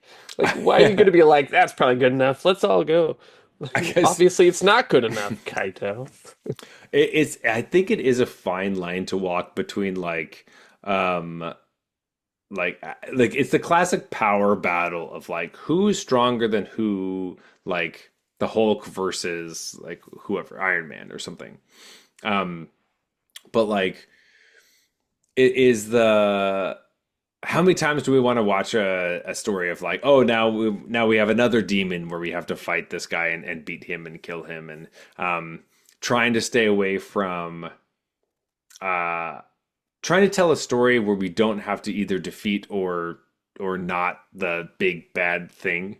Like Aclazot's in like Lost Caverns of Ixalan, where it's like, oh, there's the ceremony, and then it's here, and now we have to fight it, and then it dies or doesn't die, or and then in that one, like the world broke open, and there was a bunch of crazy shit that like sometimes there's just too many things happening at the same time. So I was happy that it was like all the stories happened here, and there's no other story besides like we're like there's three things happening in the realm, but one of them saying like goodbye to mom, one of them's like we're fighting off cultists, and one of them's like we're fighting the demon, and that's it. And it's like, oh, there's a door that opens, we all leave, and we're done. Um, Yeah. so Just felt like if you're gonna leave the demon, like the demon sucked, but he's causing so much in terms of like combat, and it's causing so much shit. Would you really just like leave that? Be like, oh man, glad we escaped this house of horror that is expanding to try to consume the that's multiverse, true. but like, glad I could get out of here because that thing was, well, a relatively weak combatant, but Relatively still, bad. like, Yeah, I mean, like I it was is, scared. but I also never know like truly in the demon world, like how many times do you have to stab a demon for it to die? Like I don't know, or like I don't know, what I would have done more than one, I think, is was all I'm saying. true. Yeah, I get that, but also like you slit its throat, it looks dead. Just do you leave or do you like wait for it to like I might have fucked that thing up. but what else could it do? I don't know. Can it Like like it would need more than winter to recover. It'd need a that's greater true. life force than that. Yeah, it'd need Loot and Vraska and Jace, I guess. Yeah, it would have to eat loot right now, Yeah. and force its hand. I guess it's true. Force them to sacrifice the rest of their creatures. Yeah. Um, yeah, I don't know. But but yeah, And it's I just like the end boss wasn't that scary, I for guess. sure. And it's like, And I'm happy it wasn't that scary. I guess that's what it for was. sure, but like, why have it? To But to me, be fair, like you can have the Valgavoth end. the card is also not that scary. Yeah, and you can do that. You can have the end boss not be that scary, but like, why have the big battle with it? You know what I mean? Where like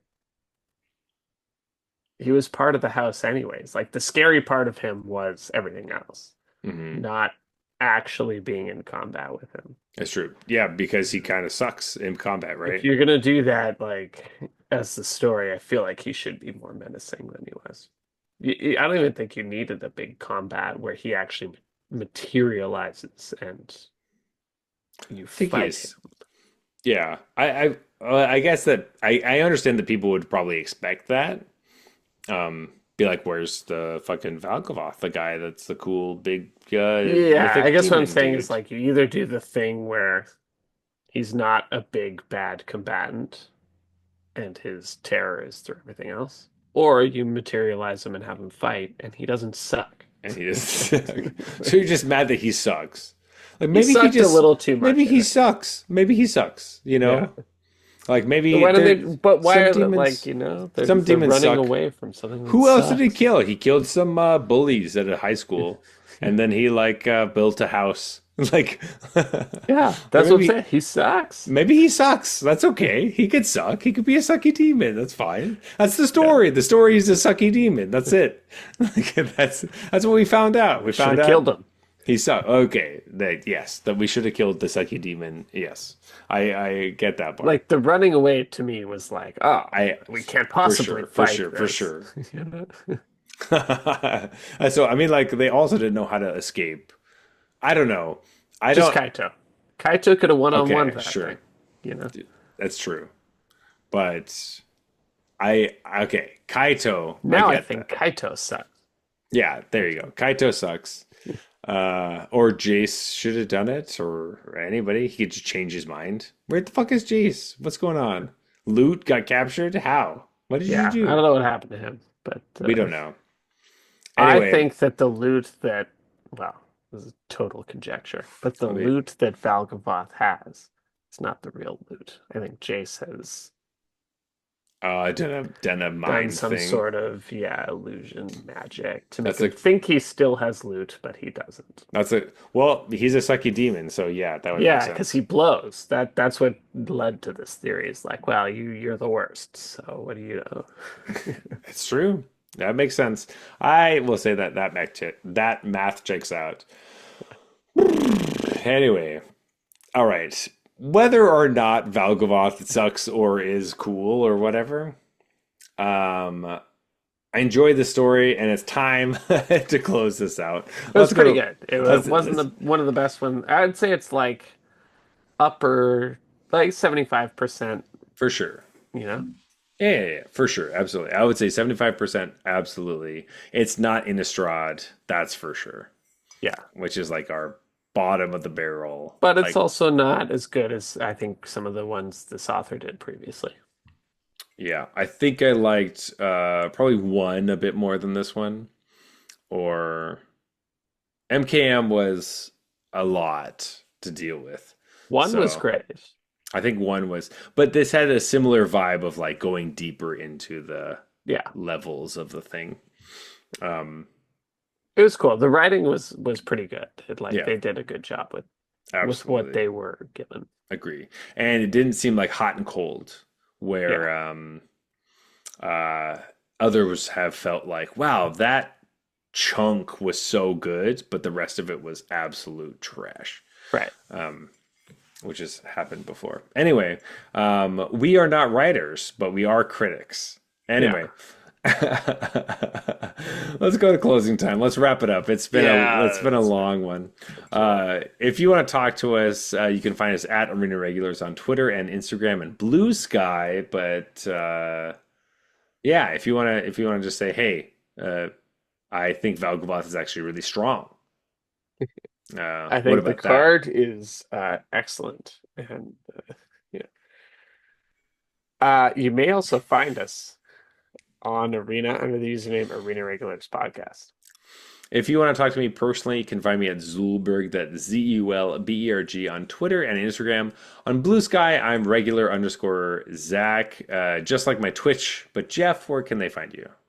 Best place is on our Discord channel. I go by regular Jeff on there. We're constantly talking about deck lists. That's standard, that's limited. We're sharing our wins, giving each other kudos for all of that. The link for the Discord channel is in the show notes. That's right. You can also find us sorry, I'm so off topic. You can if you want to leave us a review, that's what it is. You can leave us a review on Apple Podcasts. You can follow us on Spotify. Leave us a review there as well. Go to YouTube. Leave us a review there. Talk to us in any way that you possibly can. Explain to me why I should know how to say this better than I do. However, I have had many beers before this, so it's not my fault. Is it my fault? It's probably not my fault. I don't really know. No, definitely not your fault. Anyway, this has been the Arena Regulars. Reminding you that if a random stranger agrees to help you in a house of horrors, decline. Decline. They probably suck. They suck Yeah. ass. Yeah. Anyway, good night.